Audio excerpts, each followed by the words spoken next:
سب سے اہم فیصلہ ہماری زندگی کا کیا ہے، سب سے پہلے ہمیں چاہیے کہ ہم اس کو پہچانیں۔ بہت سے لوگ ڈیسیشن میکنگ کی کتابیں پڑھتے ہیں، ڈیسیشن میکنگ کے اوپر پروگرامز بھی اٹینڈ کرتے ہیں، لیکن یہ فیصلہ نہیں کر پاتے کہ زندگی میں کرنا کیا ہے اور زندگی کس مقصد کے لیے ملی ہے، زندگی کیسے گزاری جائے، اور یہ بڑا فیصلہ ہے۔ جب ہم چھوٹے فیصلوں کو بڑا سمجھنے لگتے ہیں نا، تو بڑے فیصلوں کا جو مقام ہے نا وہ چھوٹا ہو جاتا ہے۔ بعض اوقات جب لائف میں ڈیسیجنز لے رہے ہوتے ہیں تو ہم چالاکی کے پیراڈائم میں آپریٹ ہوتے ہیں، حکمت کے پیراڈائم میں آپریٹ نہیں ہو رہے ہوتے، اور چالاکی اور حکمت ایک چیز نہیں ہوتی۔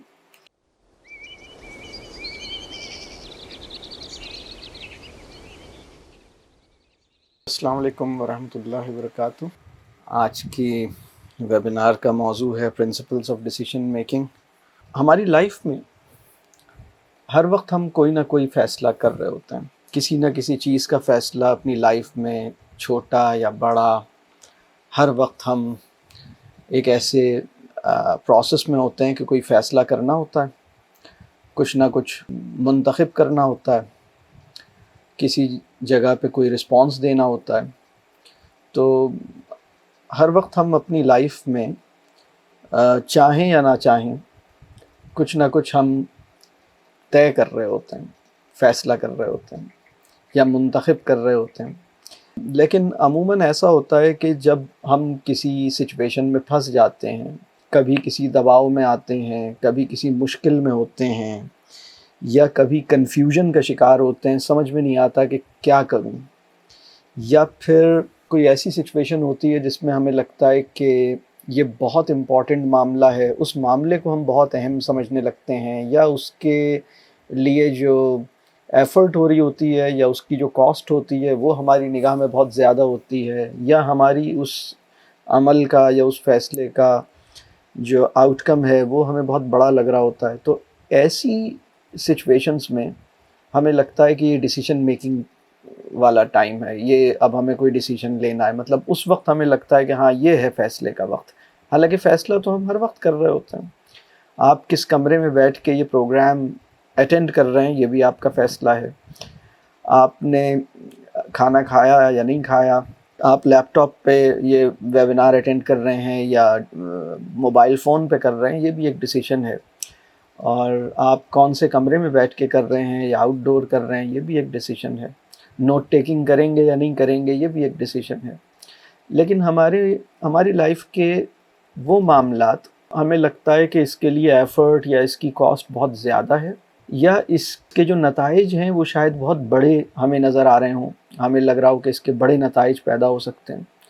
تو اس موقع کو ہم یہ ریئلائز کرتے ہیں کہ ہاں یہ بڑے فیصلے کا وقت ہے۔ ادروائز ہم اس کو زیادہ سوچتے نہیں ہیں، بس چلتا رہتا ہے، زندگی چلتی رہتی ہے۔ ایک اور چیز یہ ہے کہ جو بھی ہم اپنی لائف میں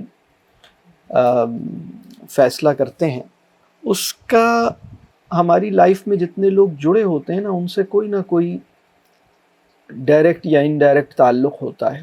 کبھی ہم اس بات کو ریئلائز کرتے ہیں، کبھی نہیں کرتے۔ تو آج ہم ذرا سا تفصیل میں جائیں گے اور اس کو دیکھنے کی کوشش کریں گے کہ فیصلہ کرتے ہوئے کن باتوں کا خیال رکھا جائے۔ آپ میں سے کتنے لوگ ایسے ہیں جو خریداری کرتے ہوئے بہت وقت لیتے ہیں، یا کسی کو ٹائم دینا ہو تو بہت سوچتے ہیں؟ اور بعض لوگ ایسے ہوں گے جنہیں آج کیا پکاؤں کا فیصلہ مشکل لگتا ہے، اور بہت سے لوگ تو یہ فیصلہ کر چکے ہیں کہ پکانا نہیں ہے، تو ان کے لیے جو فیصلہ مشکل ہے وہ یہ ہے کہ آج کیا منگواؤں۔ تو آج کیا پکاؤں کا فیصلہ یا آج کیا منگواؤں کا فیصلہ بہت سے لوگوں کو مشکل لگتا ہے۔ بچوں کو کون سے اسکول میں داخل کرواؤں، فلاں بندے سے شادی کروں یا نہیں کروں، کہیں مائیگریٹ کرنا ہے تو کروں یا نہیں کروں، جاب یہ والی جاب ایکسیپٹ کروں یا نہیں کروں، فلاں ٹریننگ کورس کر لینا چاہیے یا نہیں کرنا چاہیے، ہمیں مکان کہاں لینا چاہیے، کون سے شہر میں رہنا چاہیے۔ اور بہت سے لوگ یہ بھی سوچتے ہیں کہ بھئی فلاں صاحب نے مدد کی درخواست کی ہے تو ان کی مدد کروں یا نہیں کروں، صدقہ نکالوں یا نہیں نکالوں تو کسے نکالوں، کتنا نکالوں۔ یہ سب بہت سے روزانہ کے معاملات ہیں. زیادہ تر لوگ شادی کے موقع پہ، جاب کے موقع پہ، مکان کی شفٹنگ کے موقع پر، بچوں کے اسکول کے موقع پر، اور فیوچر جو لانگ ٹرم فیوچر ہے اس میں ہمیں کہاں رہنا چاہیے، یہ وہ معاملات ہیں جن پہ لوگ زیادہ سوچتے ہیں اور ان کو لوگ عموماً بڑا فیصلہ کہہ رہے ہوتے ہیں. دیکھنا یہ ہے کہ ہماری لائف کا سب سے بنیادی اور سب سے بڑا فیصلہ کیا ہے. تو پہلی بات جو میں آج کرنا چاہوں گا وہ یہ ہے کہ ہماری زندگی کا نا سب سے بڑا فیصلہ یہ نہیں ہے کہ آپ گاڑی کون سی خرید رہے ہیں یا شادی کس سے کر رہے ہیں. یہ بھی اہم فیصلہ ہے، شادی کس سے کر رہے ہیں بہت اہم فیصلہ ہے، لیکن سب سے اہم فیصلہ ہماری زندگی کا کیا ہے، سب سے پہلے ہمیں چاہیے کہ ہم اس کو پہچانیں. ہماری زندگی کا سب سے اہم فیصلہ یہ بھی نہیں ہے کہ بچوں کو کون سے اسکول بھیجا جائے، یا اسکول بھیجا جائے یا ہوم اسکولنگ کروائی جائے، یہ بھی لائف کا سب سے بڑا فیصلہ نہیں ہے. اسی طرح یہ بھی بڑا فیصلہ نہیں ہے کہ سوشل میڈیا پہ اکاؤنٹ بنائیں یا نہیں بنائیں، اور یہ جو آج آپ کو خوشی حاصل ہوئی ہے اس کو سوشل میڈیا پہ سب کو بتائیں یا نہیں بتائیں. یہ تو چھوٹا ہی فیصلہ ہے، لیکن کچھ لوگوں نے اس کو بہت بڑا فیصلہ سمجھ کے زندگی گزارنی شروع کر دی ہے. جب ہم چھوٹے فیصلوں کو بڑا سمجھنے لگتے ہیں نا تو بڑے فیصلوں کا جو مقام ہے نا وہ چھوٹا ہو جاتا ہے. اور زندگی کا سب سے بڑا فیصلہ کون سا ہے یہ سمجھنا بہت اہم ہے. زندگی کا سب سے بڑا فیصلہ یہ ہے کہ زندگی کیسے گزارنی ہے، زندگی میں کرنا کیا ہے، زندگی کس مقصد کی خاطر گزاری جائے، زندگی کیسی ہونی چاہیے، زندگی کیسے گزارنی چاہیے. یہ فیصلہ زندگی کا سب سے بڑا فیصلہ ہے. بہت سے لوگ ڈیسیشن میکنگ کی کتابیں پڑھتے ہیں، ڈیسیشن میکنگ کے اوپر پروگرامز بھی اٹینڈ کرتے ہیں، لیکن یہ فیصلہ نہیں کر پاتے کہ زندگی میں کرنا کیا ہے اور زندگی کس مقصد کے لیے ملی ہے، زندگی کیسے گزاری جائے. اور یہ بڑا فیصلہ ہے. یہ فیصلہ اگر ٹھیک ہو جائے نا کہ زندگی کو کس مقصد کی خاطر کھپایا جائے، زندگی میں میری جدوجہد کا رخ کیا ہوگا، میری سب سے بڑی جدوجہد کس چیز کے لیے ہوگی، میری ساری صلاحیتیں وسائل کس چیز میں لگانا چاہتا ہوں، اور زندگی کیسی گزارنا چاہتا ہوں، میری لائف کا مقصد کیا ہونا چاہیے، یہ بڑا فیصلہ ہے.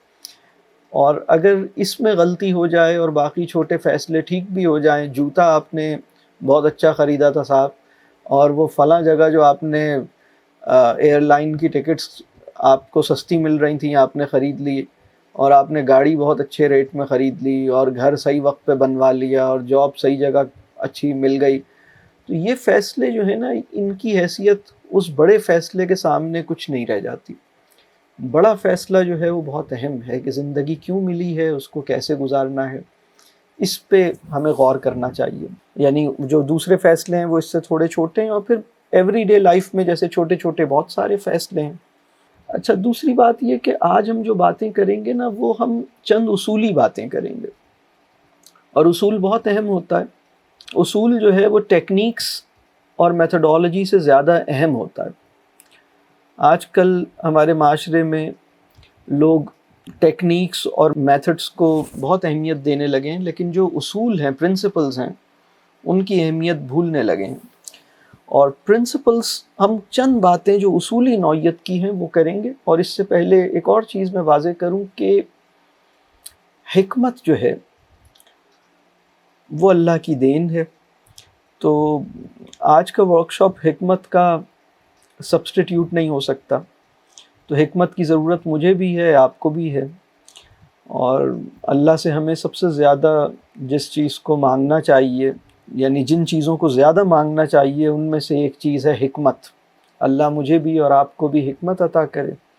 تو اگر حکمت ہمارے پاس ہے تو بس پھر ہم انشاءاللہ چیزیں صحیح رہیں گی انشاءاللہ.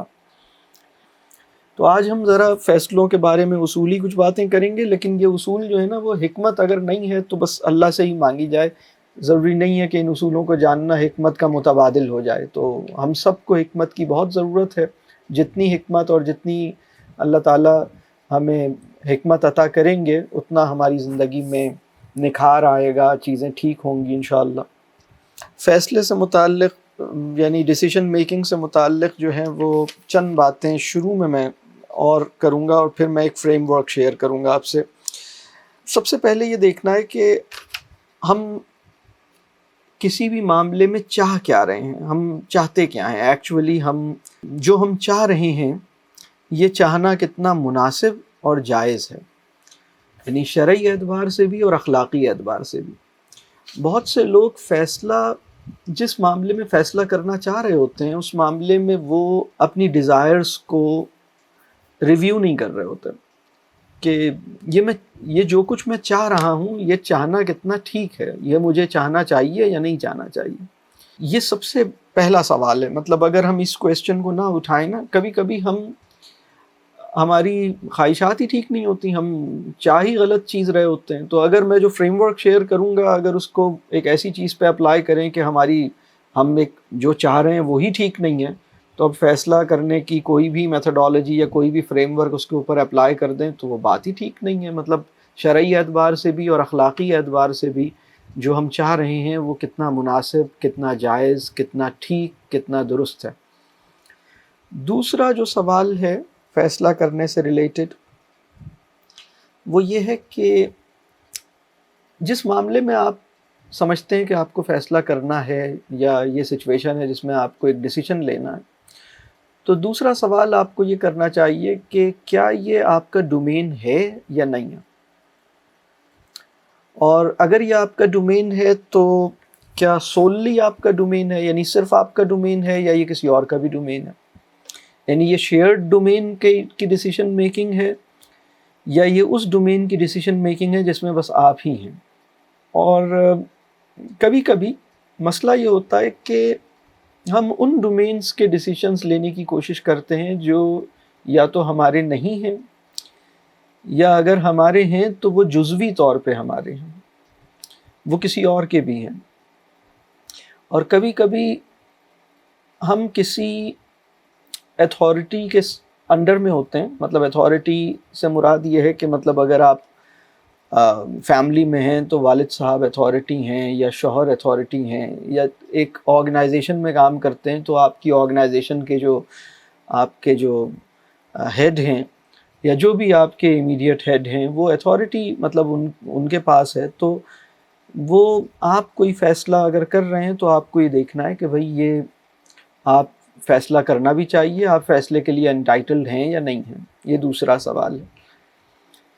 تیسرا جو سوال ہے وہ یہ ہے کہ یہ فیصلہ کم علمی میں تو نہیں کیا جا رہا، آپ کے پاس فیصلہ کرنے کے لیے جتنا علم ہونا چاہیے وہ علم آپ کے پاس ہے بھی یا نہیں ہے، اور اگر اتنا علم نہیں ہے تو فیصلہ کرنا خطرناک ہے۔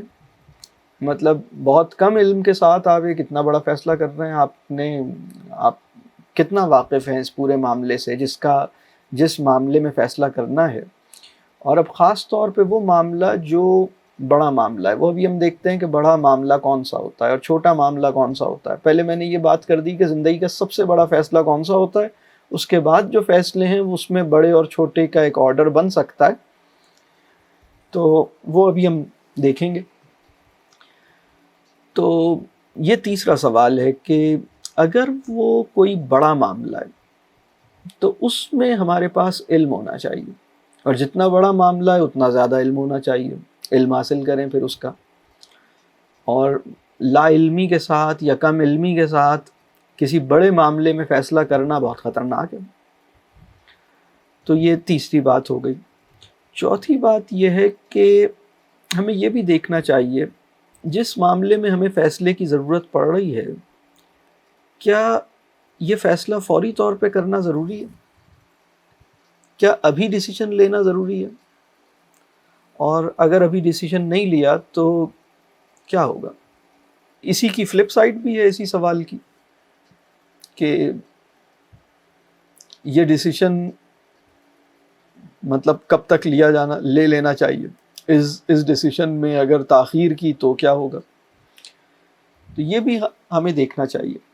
ڈیسیشن میکنگ کا جو کانٹیکسٹ ہے اس میں کچھ اہم یعنی سمجھ لیں کہ فیصلہ کرنے کے اصول سے پہلے کچھ اور چیزیں جو دیکھنی ہیں وہ میں نے آپ سے شیئر کی.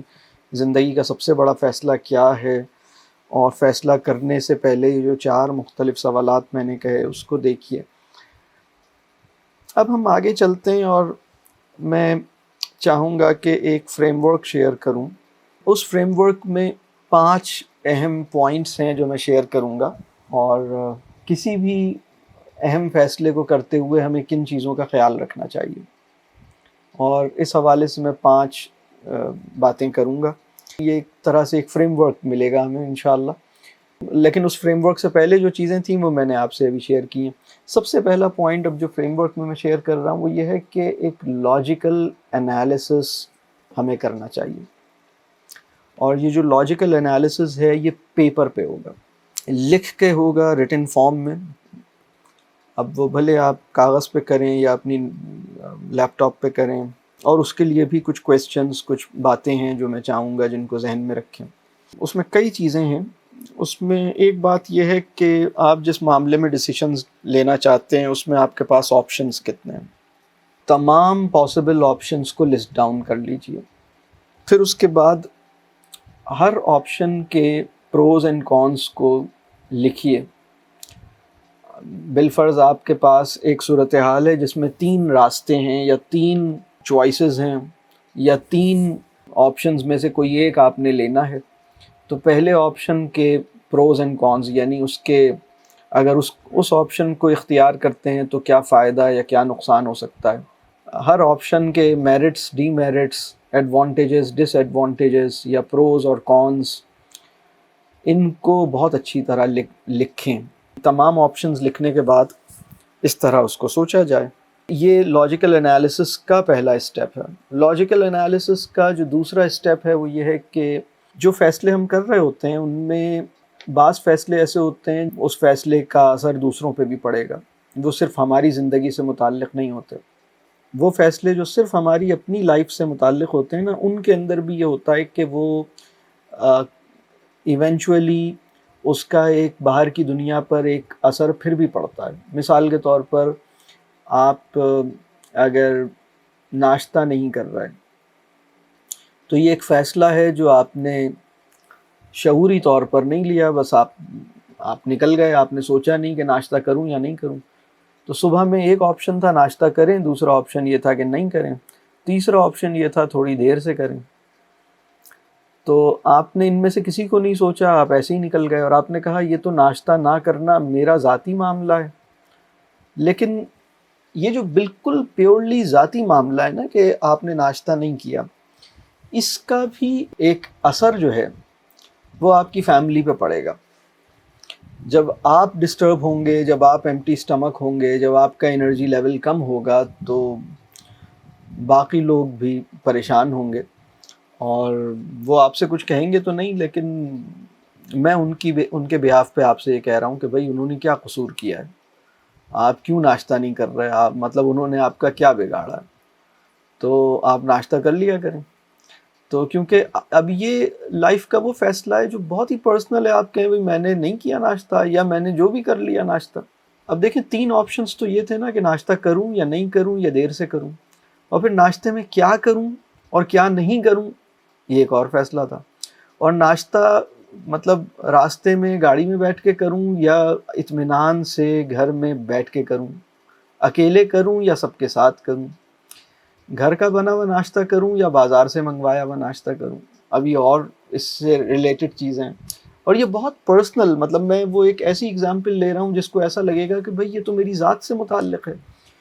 تو میں یہاں پہ ایک بات کہنا چاہوں گا کہ وہ معاملات بھی جو ایسا لگ رہا ہوتا ہے کہ صرف ہماری ذات سے متعلق ہیں، وہ بھی ایونچولی آگے چل کر صرف ہماری ذات سے متعلق یا صرف ہماری ذات کی حد تک نہیں رہتے. ان کا بھی باہر کی دنیا، ہمارے آس پاس کے لوگ، ہمارے ملنے والوں پر اس کا بھی کوئی اثر پڑ جاتا ہے. تو ایک صاحب اپنے آفس میں اچھا پرفارم نہیں کر رہے، اس کی وجہ یہ ہے کہ وہ ناشتہ گھر سے کر کے نہیں آئے. ایک ٹیچر جو ہے وہ کلاس میں بچوں پہ ناراض ہو رہی ہے اور اس کا ٹیمپر بڑی جلدی لوز ہو رہا ہے، اس کی وجہ یہ ہے کہ وہ گھر سے ناشتہ کر کے نہیں چلی، تو آپ کی ذاتی زندگی کا ایک بہت ہی ذاتی سا فیصلہ، لیکن اس کے اثرات دوسروں پر بھی پڑ رہے ہیں۔ کچھ فیصلے ایسے ہوتے ہیں جو ہماری پرسنل لائف کے ہوتے ہیں، ان کا انڈائریکٹلی اور لوگ اس سے افیکٹ ہوتے ہیں، لیکن کچھ فیصلے ایسے ہوتے ہیں جن سے ڈائریکٹلی دوسرے لوگ افیکٹ ہوتے ہیں۔ تو جن سے ڈائریکٹلی دوسرے لوگ افیکٹ ہوتے ہیں، یہ اب آپ نے جو لاجیکل انالیسس کے اندر اب جو ایک دوسرا کام کرنا ہے وہ یہ کرنا ہے کہ اگر میں ایک گرڈ آپ سے کہوں کہ بنائیں، اور گرڈ اس طرح کی ہو کہ اس میں 4 خانے ہیں، اگر میں یہ کہوں کہ شارٹ ٹرم اور لانگ ٹرم، یہ اوپر جو ہے وہ آپ اگر 2 کالمز ہیں تو اوپر ایک پہ آپ نے لکھا شارٹ ٹرم آؤٹ کمز اور دوسرے پہ لکھا لانگ ٹرم آؤٹ کمز۔ یعنی اگر آپ کاغذ پہ پلس کا نشان بنا لیں بڑے سائز کا، اور اس میں دیکھا جائے تو 2 کالمز پیدا ہو گئی ہیں اور 2 روز پیدا ہو گئی ہیں، تو جو 2 کالمز ہیں ان کے ایک کے اوپر آپ نے لکھا شارٹ ٹرم اور دوسرے کے اوپر لکھا آپ نے لانگ ٹرم، اور جو 2 روز پیدا ہوئی ہیں اس میں آپ نے ایک رو کی سائڈ میں آپ نے لکھا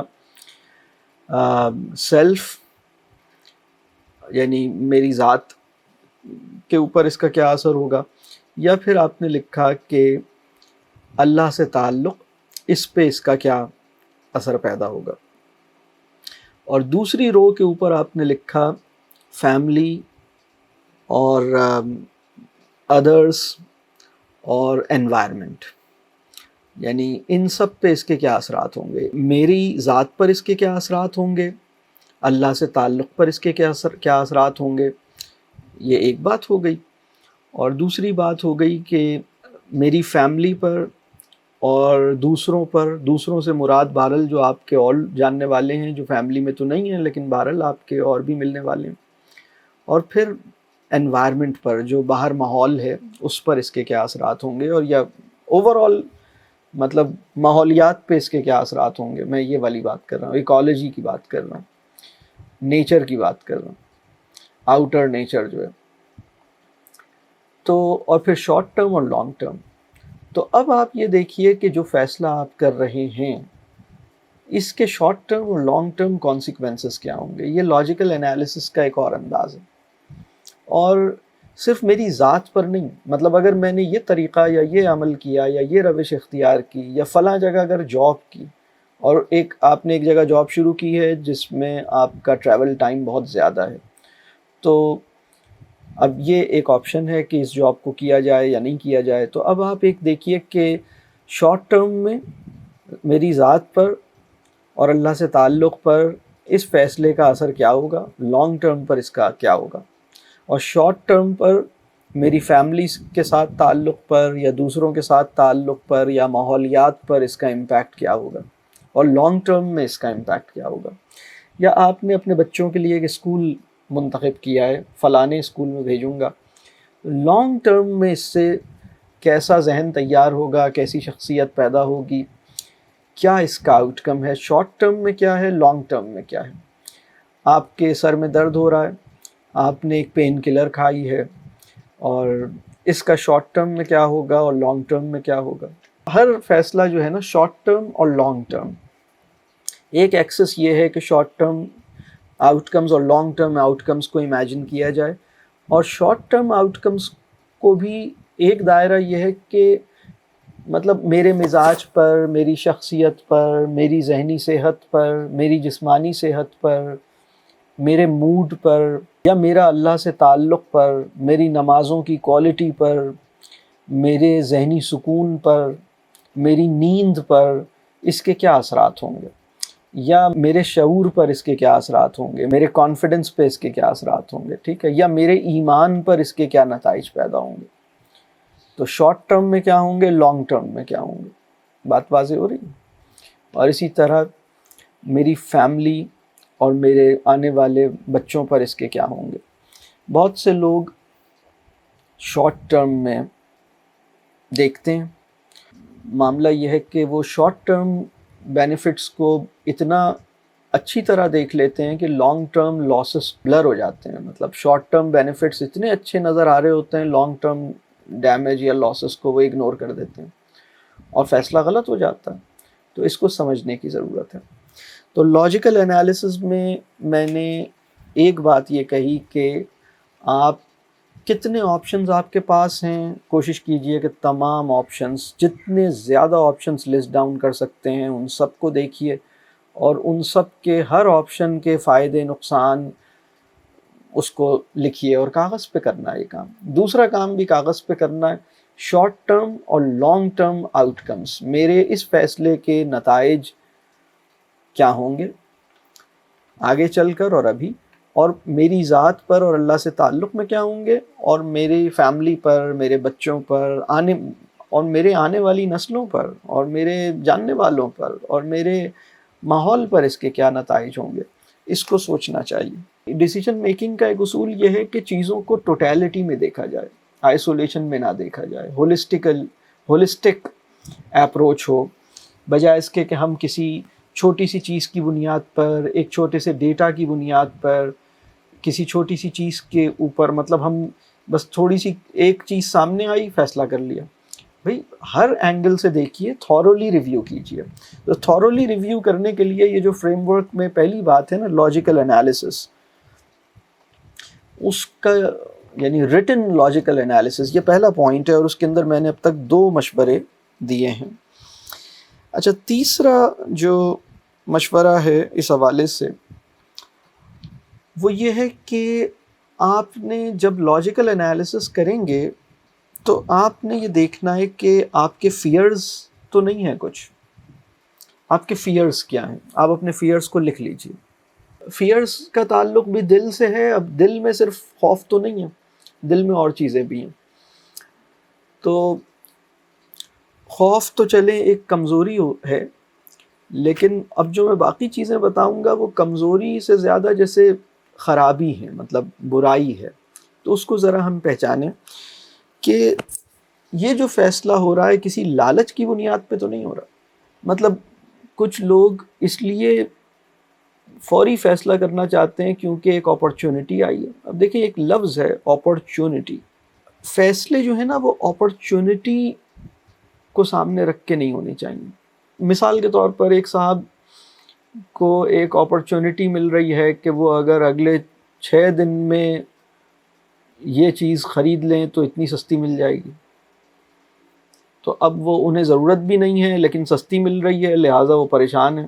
لیکن سستی مل رہی ہے پھر بھی 4 کروڑ روپے کی مل رہی ہے، کوئی پلاٹ ہے جو مل رہا ہے، تو اب وہ سوچ رہے ہیں کہ ابھی خرید لیتا ہوں۔ اس کے لیے ادھر سے مانگ رہے ہیں، ادھر سے مانگ رہے ہیں، یہاں جا رہے ہیں، وہاں جا رہے ہیں، عجیب، سب کی زندگی مشکل میں کی ہوئی ہے، قرض تک لینے کی کوشش کر رہے۔ بھائی آپ کو کیا پریشانی ہے؟ آپ مطلب چھوڑیں، آپ مل رہا ہے جو بھی مل رہا ہو، آپ اپنا کام کیجئے۔ جو میں کہہ رہا ہوں نا، اپرچونٹی ڈرائیو کر رہی ہے۔ تو یہ جو لفظ اپرچونٹی ہے نا، جب بھی کبھی اپرچونٹی کا لفظ آئے ہماری زندگی میں، ہم یہ ضرور دیکھیں کہ یہ اپرچونٹی میرے اندر گریڈ کے پوٹینشل کو اگنائٹ تو نہیں کر رہی، یعنی لالچ کا الاؤ تو نہیں بھڑکا رہی، میرے اندر گریڈ تو نہیں پیدا کر رہی۔ اگر گریڈ ہے نا تو اس کی بنیاد پہ فیصلے نہیں ہونے چاہیے، لالچ کی بنیاد پہ نہیں ہونے چاہیے۔ یعنی ٹھیک ہے، کبھی ہو سکتا ہے کوئی اچھی اپرچونٹی ہو، ٹھیک ہے، میں یہ نہیں کہہ رہا کہ ہر اپرچونٹی خراب ہوتی ہے، لیکن کبھی کبھی نا لوگ یہ سوچتے ہیں کہ مطلب چند چیزوں کو نا لوگ ایویلویٹ نہیں کرتے، اپرچونٹی کے لفظ کے اوپر جیسے ڈھیر ہو جاتے ہیں۔ اپرچونٹی ہے نا، ارے بھائی اپرچونٹی ہو تو ہو، مطلب ہونے تو اپرچونٹی کیا ہوا اس میں؟ دنیا میں روزانہ ہزاروں چیزیں مل رہی ہوتی ہیں، ہزاروں مواقع ہوتے ہیں، یعنی ایک چیز ہے نا، ہر موقع، کوئی موقع مس نہ ہو، ہر موقع سے فائدہ اٹھا لوں۔ بھائی مس ہونے دیں بہت سے مواقع، کوئی پریشانی کی ضرورت، مطلب ریلیکس۔ ہاں کوئی موقع ایسے ہوتے ہیں جس کو آپ فائدہ بھی اٹھائیں، لیکن وہ اس کی بنیاد لالچ نہیں ہونی چاہیے۔ بہت سے لوگ بڑے اطمینان سے زندگی گزار رہے تھے، اچانک یہ پتہ لگا کہ فلاں ملک نے ایک خاص ایج کے لوگوں کے لیے ایک اپرچونٹی اوپن کی ہے، اور آپ جس عمر کے حصے میں ہیں، اگلے 1.25 سال میں یا 8 مہینے میں آپ عمر کے اس بریکٹ سے نکل جائیں گے جس میں یہ اپرچونٹی اویل کی جا سکتی ہے۔ سوال سمجھ میں آ رہا؟ اب اچھی خاصی ہستی کھیلتی زندگی کو دیمک لگ گئی، لالچ کی دیمک. تو اس سے بچیں. زندگی میں کرنا کیا ہے یہ سوچیے. اپرچونٹیز آپ کو ڈرائیو کریں گی, ایسا نہ ہو. تو لاجیکل انالیسس کے اندر جو تیسرا مطلب اسٹیپ ہے نا, وہ اپنے دل کا بہت کڑا جائزہ لینا ہے. مطلب اس کو جیسے کرٹیکلی اس کو اپنے دل کو اچھی طرح ٹٹولنا ہے کہ خوف اگر ہے تو وہ کون سا ہے, کیسا ہے, کیا ہے, اس کو لکھ لیں پہلے تو. پھر یہ دیکھیے لالچ تو نہیں ہے. پھر ایک اور چیز یہ دیکھیے, ریونج تو نہیں ہے, انتقام تو نہیں ہے. بہت سارے لوگ اپنے فیصلے ہمارے معاشرے, اچھے خاصے لوگ مطلب ریونج میں کر رہے ہیں. مطلب وہ ہمارے یہاں نہیں آئے تھے, ہم بھی ان کے یہاں نہیں جائیں گے. انہوں نے ایسا کیا تھا, ہم بھی ایسا کریں گے. وہ آئے تھے, ہم بھی جائیں گے. آپ کو کیا کرنا ہے آپ وہ کیجئے بھائی. انہوں نے ایسا بولا تھا, ہم بھی ایسا بولیں گے. انہوں نے یوں کر دیا تھا, ہم بھی یوں ہی کریں گے. اب میری باری, اب ہم انہیں بتائیں گے. یہ جو مسئلہ ہے نا, یہ مسئلہ بہت ٹیڑھا ہے. انتقام یہ بھی مطلب ایک آگ ہے, اس کو بھی مطلب بجھانا, یعنی اپنے اندر کی آگ کو بجھانا ہماری ذمہ داری ہے. ہم دیکھیں کہ یہ کیا ہے, اس کا کیا جواز ہے. پھر دل کے اندر نا جو چوتھا مطلب ایک اور, یعنی خوف کی بات ہو گئی, لالچ کی بات ہو گئی, انتقام کی بات ہو گئی. پھر ایک ہے حسد. یہ بہت خطرناک ہے, مطلب یہ تو سب سے خطرناک ہے. بہت سارے کام, بہت سارے فیصلے لوگوں نے, ہمارے معاشرے میں بہت لوگ ہیں ایسے جو کوئی فیصلہ انہیں اس لیے کیا کہ فلانے نے کیا, اور اس کے مطلب بس اب یہ ہر ایک نے خود دیکھنا ہے کہ کہیں جیلسی یا انوی تو نہیں ہے اس کے پیچھے, حسد تو نہیں ہے اس کے پیچھے. اس کو خود تلاش کرنا ہے. اس کی وجہ سے بھی بہت سے فیصلے غلط ہوتے ہیں, اور اچھی خاصی اس کی توانائی اور ذہنی صحت تباہ ہو جاتی ہے. تو اللہ ہم سب کو اس سے محفوظ رکھے. اپنے اندر کے حسد کا بھی اللہ تعالیٰ خاتمہ کر دے, حسد کی آگ کو ٹھنڈا کر دے اگر ہمارے دل میں, کسی کے بھی دل میں موجود ہے. اور حاسدوں کے شر سے بھی ہمیں محفوظ رکھے. ہم حاسدوں کے شر سے پناہ مانگنے کی دعا تو اکثر کرتے ہیں, اپنے حسد کی آگ کو ٹھنڈا کرنے کی آرزو سے محروم رہتے ہیں. تو اللہ ہمارے دل میں حسد کی جو آگ ہے اس کو بھی ٹھنڈا کرے اور ٹھیک کرے, اگر ہے تو ختم کرے, اور دوسرے کسی حاسد کے شر سے بھی اللہ ہمیں محفوظ رکھے. پھر ایک اور ڈیسیجن میکنگ میں جو دل کو چیک کرنا ہے, کیا یہ ہیٹ کی بنیاد پہ, نفرت کی بنیاد پہ. تو کبھی کبھی مطلب یہ معاملات ہوتے ہیں, مطلب ایک فلاں چیز بہت ناپسند ہے, بس اس کی وجہ سے مطلب ہیٹ ہے یا ڈس لائک ہے, اس کی وجہ سے ڈیسیجن ہو رہا ہے. تو ڈیسیجن میکنگ میں خاص طور پہ زندگی کے بڑے فیصلوں میں, چھوٹے فیصلوں میں بھی اس کا اثر نہیں آنے دیں, بڑے فیصلوں میں تو ہرگز بھی نہیں. مطلب یہ دل کی بیماریاں ہیں. تو میرے دل کی بیماری میرے فیصلوں کو خراب کرنے کی یا فیصلے غلط کروانے کی وجہ تو نہیں بن رہی, اس کو دیکھیں. پھر ایک اور چیز جو اپنے دل کو دیکھنا ہے کہ محبت جو ہے یا پسند جو ہے, لو یا لائک, یعنی کسی چیز کی لائکنگ ہے یا کسی چیز کی بہت شدید محبت ہے, لو ہے, یا کسی چیز کی بہت زیادہ خواہش ہے, ڈیزائر ہے, اس کی وجہ سے تو میرے فیصلے خراب نہیں ہو رہے. اپنے دل کو دیکھنے کی ضرورت ہے.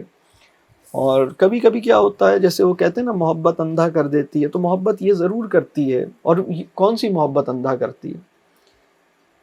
غیر اللہ کی محبت اندھا کرنے کی وجہ بن سکتی ہے. تو اس میں ہوتا یہ ہے کہ ہم صرف ایک ہی اینگل سے چیزوں کو دیکھ رہے ہوتے ہیں, اور بس ہم اس کو ایویلویٹ نہیں کر پاتے, اس کا جائزہ نہیں لے پاتے کہ اس میں اور کیا مسئلہ ہے. تو آپ کو ایک گاڑی بہت پسند آ گئی, تو بس آپ نے کہا یہ گاڑی ہر صورت میں لینی ہے اور لے لی, لیکن اس گاڑی میں مسئلے تھے وہ نہیں دیکھے. تو اس لیے کہ بہت پسند آئی تھی, وہ مسئلے تو بعد میں پتہ لگے. کبھی کبھی کیا ہوتا ہے, لوگ فیصلہ لائکنگ کی بنیاد پہ کر چکے ہوتے ہیں, وہ بس ویسے ہی ایک پروسیس رن کرتے ہیں کہ اچھا بھائی بتاؤ کیا کرنا چاہیے. فیصلہ تو کر لیا, جو چیز پسند ہے کریں گے. تو وہی سمجھنے کی ضرورت ہے کہ کہیں ایسا تو نہیں ہے کہ میں نے لائکنگ کی بیسس پہ ڈیسیجن لے رکھا ہو, میں یہ چاہ رہا ہوں لہٰذا فیصلہ بھی جو چاہ رہا ہوں وہی فیصلہ ہو گیا ہے.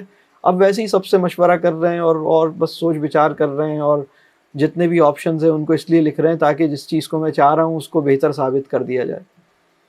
تو اپنے آپ کو مطمئن کرنے کے لیے دوسرا ایک جیسے انالیسز ہو رہا ہے، لیکن لائکنگ تو نہیں اس کو ڈرائیو کر رہی۔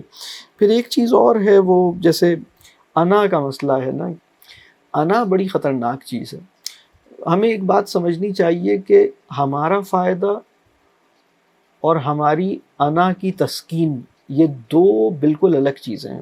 بہت سے لوگ یہ سمجھتے ہیں کہ انا کی تسکین میں ہمارا فائدہ ہے، یہ بہت بڑا ایلوژن ہے۔ مجھ سے کبھی کبھی جیسے کسی نے کہا کہ فلاں سچویشن میں کیا ہم جواب نہیں دیں، یا فلاں سچویشن میں ہم اس کو یہ نہ کریں، یا فلاں سچویشن میں ہم ریاکشن نہ دیں، تو وہ انا کی تسکین ہے، اور انہیں لگ رہا ہوتا ہے کہ شاید یہ ہمارا فائدہ ہے اس میں۔ تو فائدہ تو آپ کا کسی اور چیز میں ہے، لیکن انا یعنی ایگو کی سیٹسفیکشن اور آپ کا فائدہ یہ دو الگ میٹرز ہیں۔ کبھی کبھی ہم ایگو کو سیٹسفائی کر کے ہی سمجھتے ہیں کہ یہ ہم نے اپنا فائدہ کیا ہے، یہ ہمارے فائدے کی چیز تھی۔ نہیں جناب، ایگو کا فائدہ اور آپ کا فائدہ دو الگ چیزیں ہیں، اس کو سمجھنا چاہیے۔ تو یہ لاجیکل انالیسس کا یہ تیسرا اسٹیپ ہے جس میں ہم اپنے قلب کو بہت اچھی طرح ریویو کریں۔ تو یہ 3 اسٹیپس ہیں۔ ایک چیز اور ہے اسی کے اندر، یہ جو تیسرا اسٹیپ ہے لاجیکل انالیسس کا، اس میں ہم یہ بھی دیکھیں کہ کیا ہم ٹرینڈز سے انفلوئنس تو نہیں ہو رہے، اور کیا ہم اس بات سے انفلوئنس تو نہیں ہو رہے کہ لوگ کیا کہیں گے۔ پیپل کانشیسنس کی وجہ سے تو ہم انفلوئنس نہیں ہیں۔ تو لوگوں کے معاملے میں نہ دیکھیں، ہماری کوشش یہ ہونی چاہیے کہ ہم لوگوں کو ناراض نہ کریں، لوگوں کو تکلیف نہ دیں، لیکن لوگ کیا کہیں گے کہ مسئلے سے اپنے آپ کو باہر نکالیں۔ یعنی ہم کوئی فیصلہ کرتے ہوئے یہ دیکھیں کہ ہمیں کرنا کیا چاہیے، لیکن ہماری کوشش ہونی چاہیے کہ لوگوں کو ناراض نہ ہونے دیں، لوگوں کو جوڑ کے رکھیں۔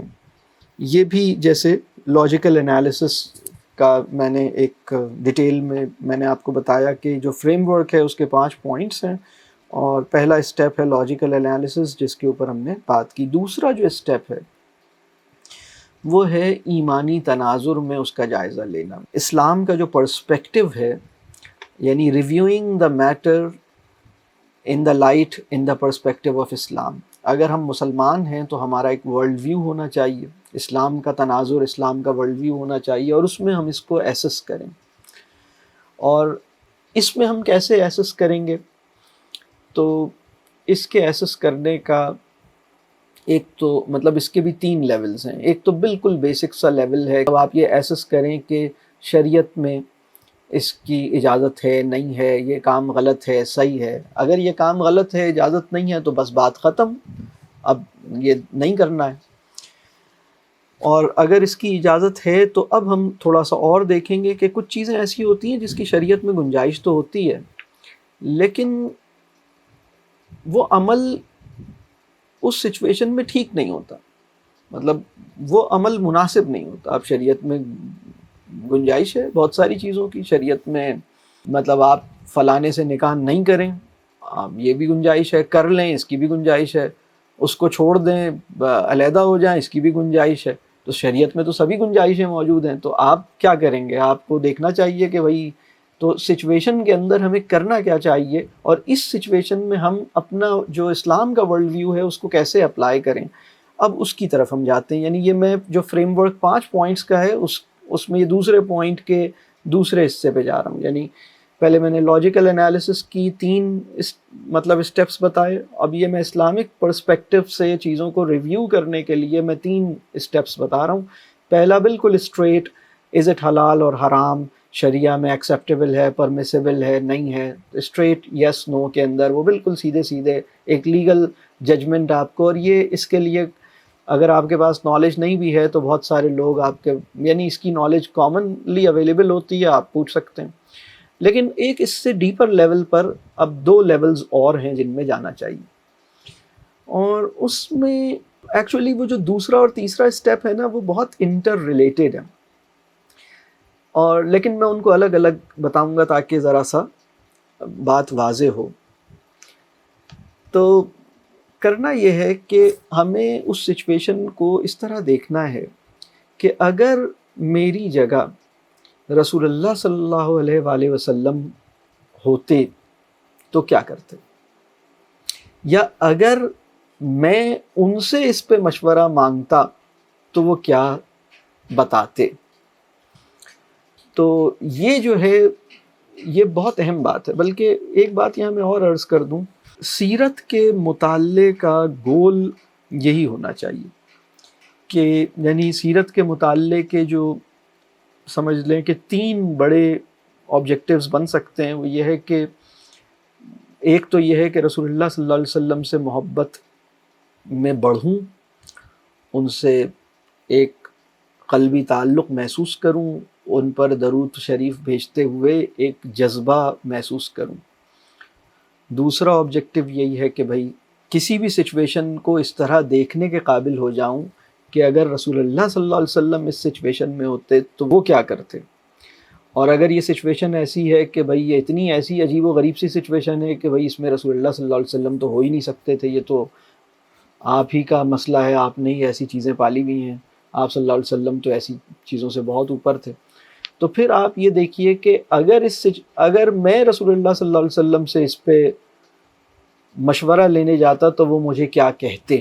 گول آف سیرہ ایجوکیشن یہ ہونا چاہیے کہ ہم رسول اللہ صلی اللہ علیہ وسلم کی نگاہ سے چیزوں کو دیکھنے کی کوشش کریں، اس قابل ہوں. اور تیسرا آبجیکٹیو یہی ہے کہ بھائی سیرہ سے جو حکمت ملی ہے وہ ہماری لائف میں عمل میں آئے. سیرہ سے جو روشنی مل رہی ہے ہماری زندگی کو وہ روشن کرے. سیرت کی روشنی میرے عمل کو منور کرے، سیرت کی روشنی سے میں اپنے عمل کی اصلاح کروں. تو ایکشن سے ریلیٹڈ مطلب بات ہے. تو یہ جو میں بات یہاں کر رہا ہوں اسلامک پرسپیکٹیو، تو اس کا یہ دوسرا اسٹیپ ہو گیا. اور اس کا جو تیسرا اسٹیپ ہے وہ یہ ہے کہ ہم اس طرح دیکھیں کہ اس معاملے میں آخرت میں مجھ سے کیا سوال ہوگا.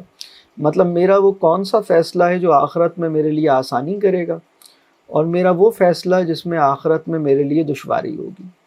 یعنی وہ آپشن کون سا ہے جس میں اجر زیادہ ہے، وہ آپشن کون سا ہے جس میں آخرت میں آسانی زیادہ ہے، وہ آپشن کون سا ہے جس میں آخرت میں مطلب مجھے فائدہ زیادہ ہوگا.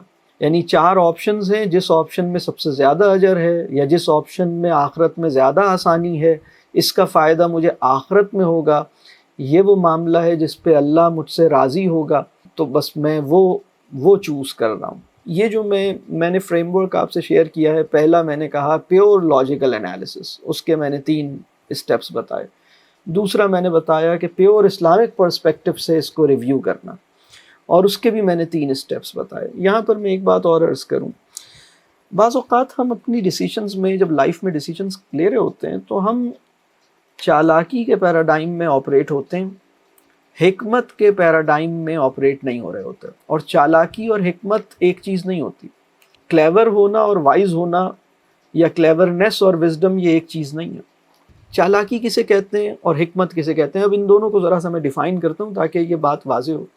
دیکھیں، چالاکی کہتے ہیں اپنے فوری مادی مفاد کا ہر قیمت پر ہر صورت میں مستقل تحفظ کرتے چلے جانے کی ذہنیت، اس کو کہتے ہیں چالاکی. یعنی آئی ریپیٹ، اپنے فوری مادی مفاد کا، یعنی جو ہمارے میٹیریل امیڈیٹ میٹیریل بینیفٹس جو ہمارے ہیں، ان کو میں at any cost in any situation protect کروں اور مستقل پروٹیکٹ کروں. مجھے اپنے انٹرسٹس کو گارڈ کرنا ہے، اور خاص طور پہ ان انٹرسٹس کو جو مادی نوعیت کے ہیں. مطلب آپ کا انٹرسٹ ایمانی نوعیت کا بھی ہو سکتا ہے، لیکن وہ ایک غیر مادی انٹرسٹ ہے نا. آپ کا انٹرسٹ جو ہے، آپ کہیں بھائی مجھے اپنے ایمان کو بچانا ہے، یہ مادی نوعیت کا انٹرسٹ نہیں ہوا.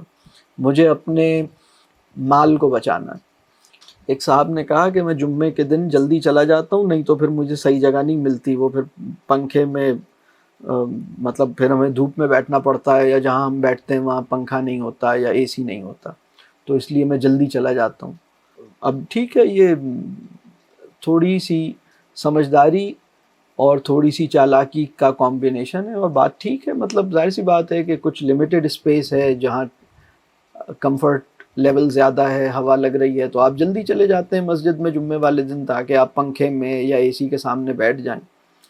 لیکن ہماری ایمانی تناظر میں اس کی وجہ کوئی بہت مبارک بھی ہو سکتی تھی جس سے ہم محروم ہو گئے. ہم نے کہا بھئی مطلب جمعے کے دن جلدی جانے کی بڑی وجہ یہی ہونی چاہیے یا کچھ اور ہونی چاہیے. یہ بڑی اہم بات ہے.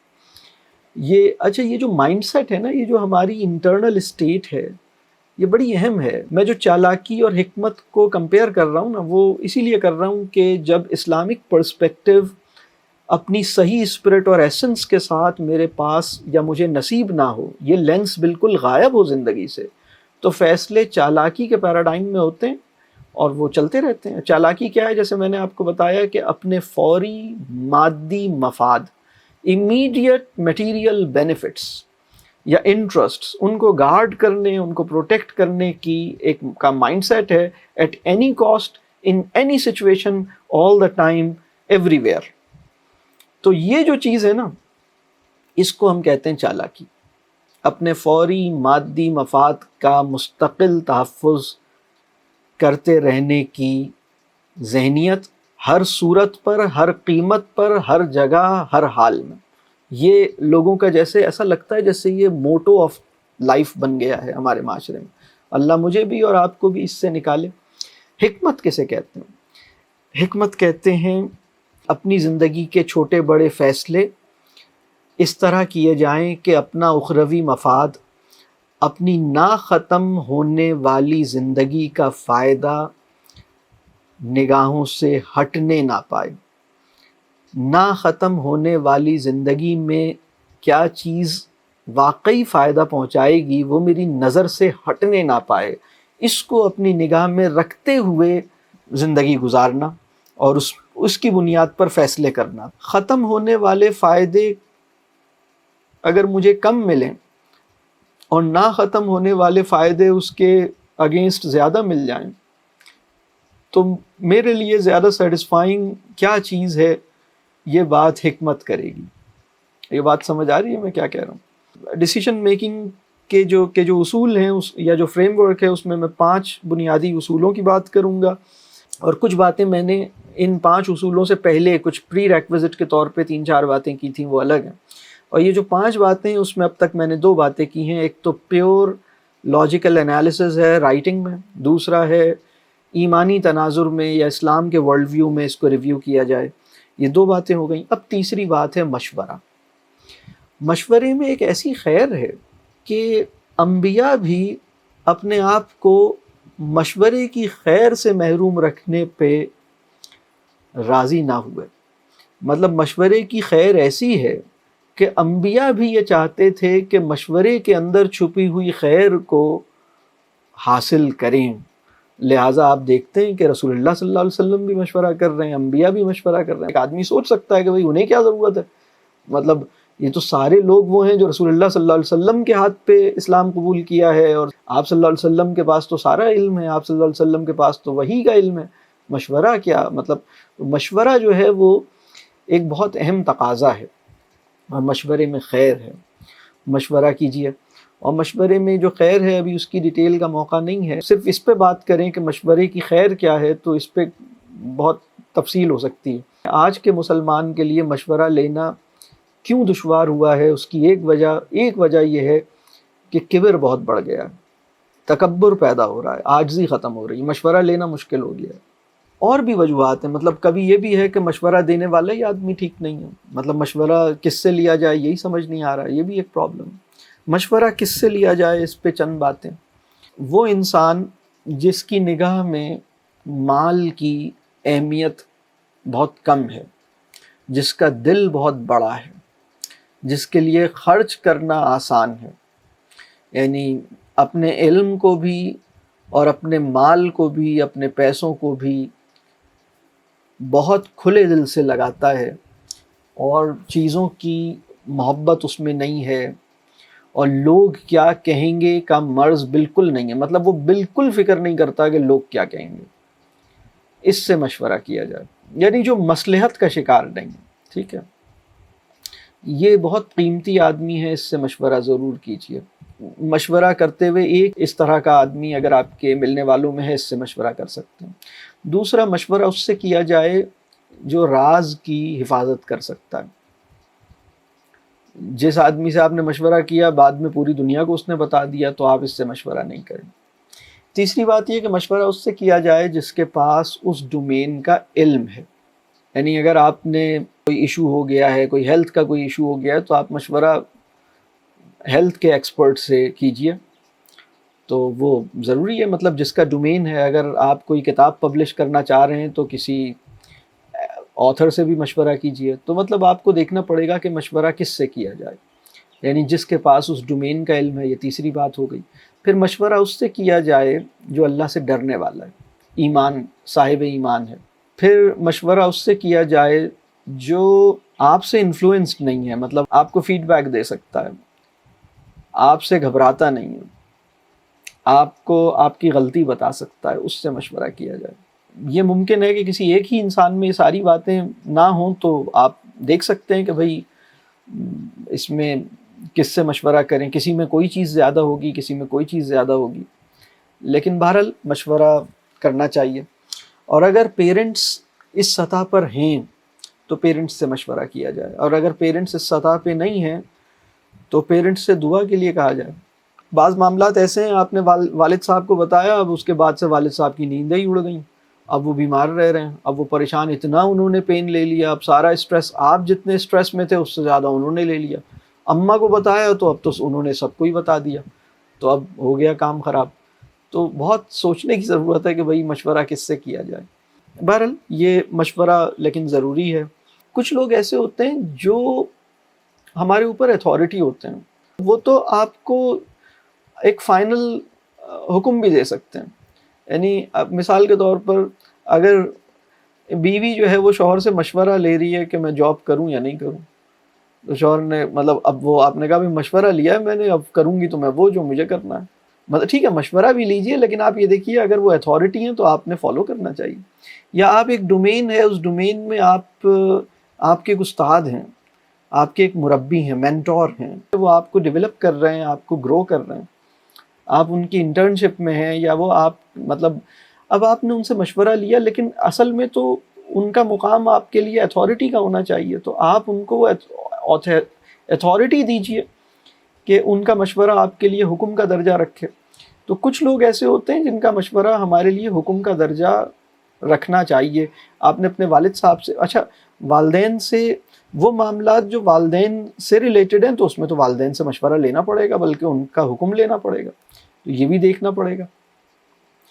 تو اس سب کے لیے حکمت چاہیے۔ اس کو ہم جیسے یعنی ایک طرف میں یہ کہہ رہا ہوں کہ بھئی آپ کا کوئی بہت ہی پرسنل سا میٹر ہے جس میں آپ نے مشورہ لیا، تو آپ، لیکن اگر اس میں آپ کے پاس آپشن ہے کہ آپ والدین سے مشورہ لیں یا نہیں لیں، لیکن ایک ایسا معاملہ ہے جو فیملی سے متعلق ہے اور والدین سے مشورہ لینا ضروری ہے، تو والدین سے مشورہ لیجئے۔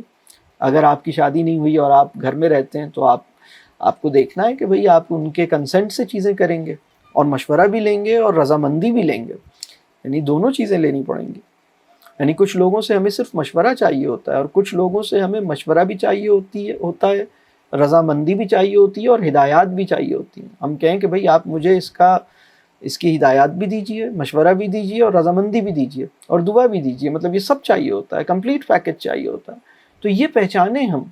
کبھی کبھی ہم اس انسان سے صرف مشورہ لے رہے ہوتے ہیں جس انسان کا اصولی طور پر ہم پر مطلب بہت حق ہے، تو ہمیں یہ سمجھنے کی ضرورت ہوتی ہے کہ اس کا کیا اتنا ہی حق ہے کہ ہم اس سے مشورہ لیں، یا اس سے ہم کچھ اور بھی لیں، یہ دیکھنے کی ضرورت ہے۔ تو یہ تیسرا پوائنٹ ہے مشورے کا۔ بہرحال چوتھا پوائنٹ ہے جو دعا سے متعلق ہے، اور خاص طور پہ وہ دعا جو استخارہ کہلاتی ہے۔ اصل میں تو ہر دعا ہی خیر کا سوال ہے، استخارہ جو ہے وہ ایک دعا ہے جس میں ہم خیر کا سوال کرتے ہیں، اللہ سے خیر مانگتے ہیں۔ ڈیسیشن میکنگ کے 5 اصول جو میں آپ سے شیئر کر رہا ہوں، تو یہ چوتھا پوائنٹ ہے دعا۔ سب سے پہلے آپ اس فریم ورک میں بھی ڈالنے سے پہلے وہ 4 سوال جو میں نے دیے تھے، پہلے آپ نے وہ دیکھ لیے کہ یہ معاملہ اسی سٹیج پہ آپ نے پہلے ادھر ریویو کیا، پھر اس کے بعد آپ یہاں پر آئے، فریم ورک میں آپ نے اس کو انوالو کیا، اور فریم ورک میں آپ نے پہلا لاجیکل انالیسس، دوسرا آپ نے اپنا ایمانی تناظر، اور تیسرا پھر آپ نے مشورہ دیکھا، اور پھر چوتھا سٹیج ہے کہ اب آپ نے دعا کی اللہ سے۔ اور دعا جو ہے وہ فیصلے سے پہلے بھی ہوگی، فیصلے کے بعد بھی ہوگی۔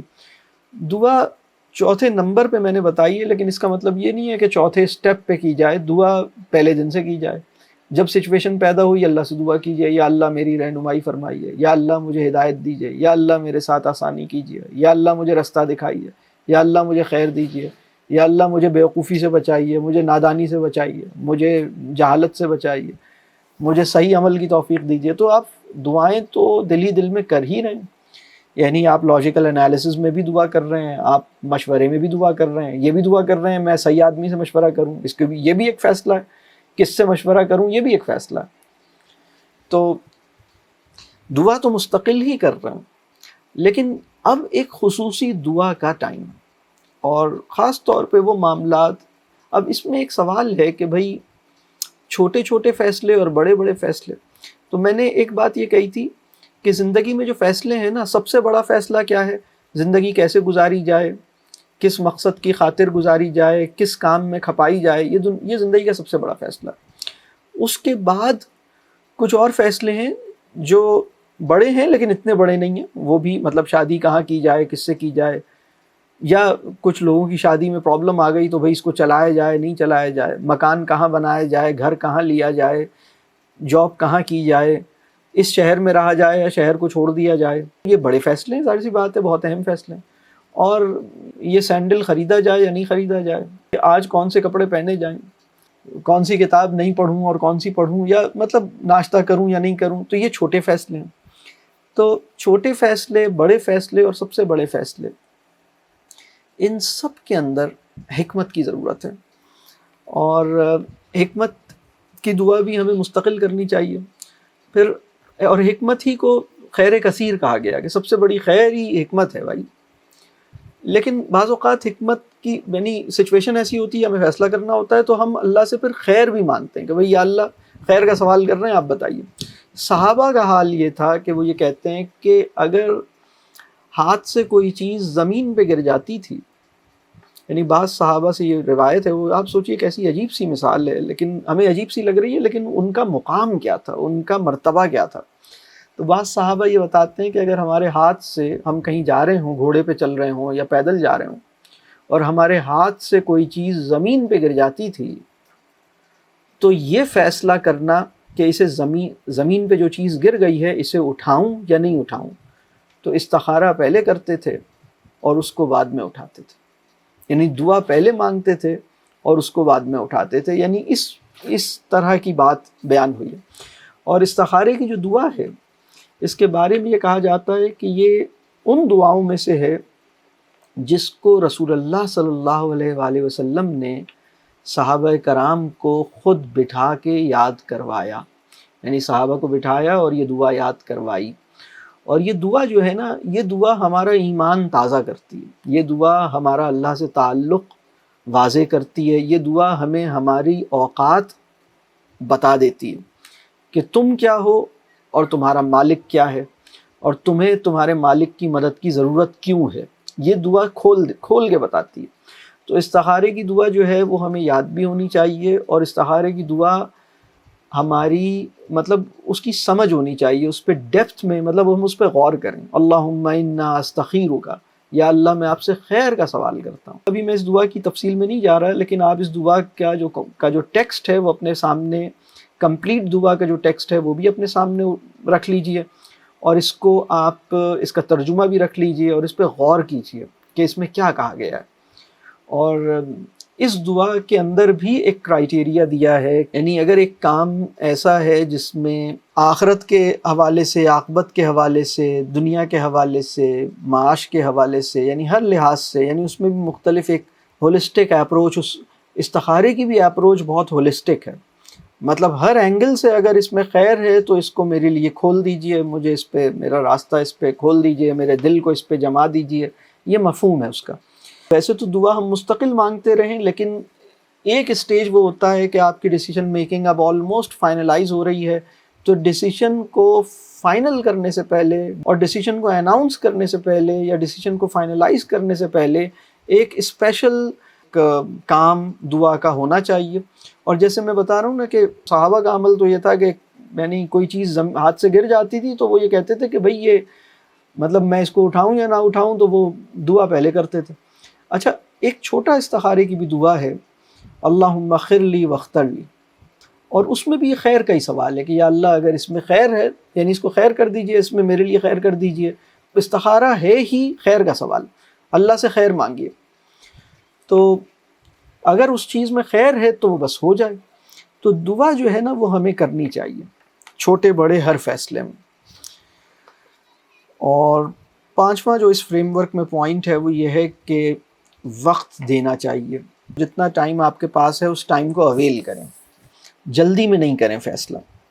یعنی اس میں ایک چیز کہلاتی ہے کہ آپ سوئیں ضرور ایک دفعہ. اگر آپ نے اپنا فیصلہ فائنل کر لیا ہے تو اس فیصلے کو اناؤنس کرنے سے پہلے یا فائنلائز کرنے سے پہلے ایک نیند لے لیں، اور آپ سوچیں کہ بھئی ابھی میں نے لاجیکل انالیسس کر لیا، یہ سب کر لیا، مشورہ کر لیا، فائنلائز کل کریں گے انشاءاللہ. ابھی ہم سو جاتے ہیں، کل ہم انشاءاللہ اس کو فائنلائز کریں گے. تو یہ جو جسے کہتے ہیں سلیپ اوور اٹ، تو جو سلیپ اوور اٹ ہے نا اس کا اپنا فائدہ ہے. مطلب آپ جس ہارمونل اسٹیٹ میں تھے، آپ کی توانائی اور جو آپ کی باڈی کی جو ایک پوری اسٹیٹ تھی، سو کے اٹھنے کے بعد آپ تازہ دم ہو گئے ہیں، ذہن بھی زیادہ ایکٹیو ہے، آپ خود بھی ذرا فریش ہیں.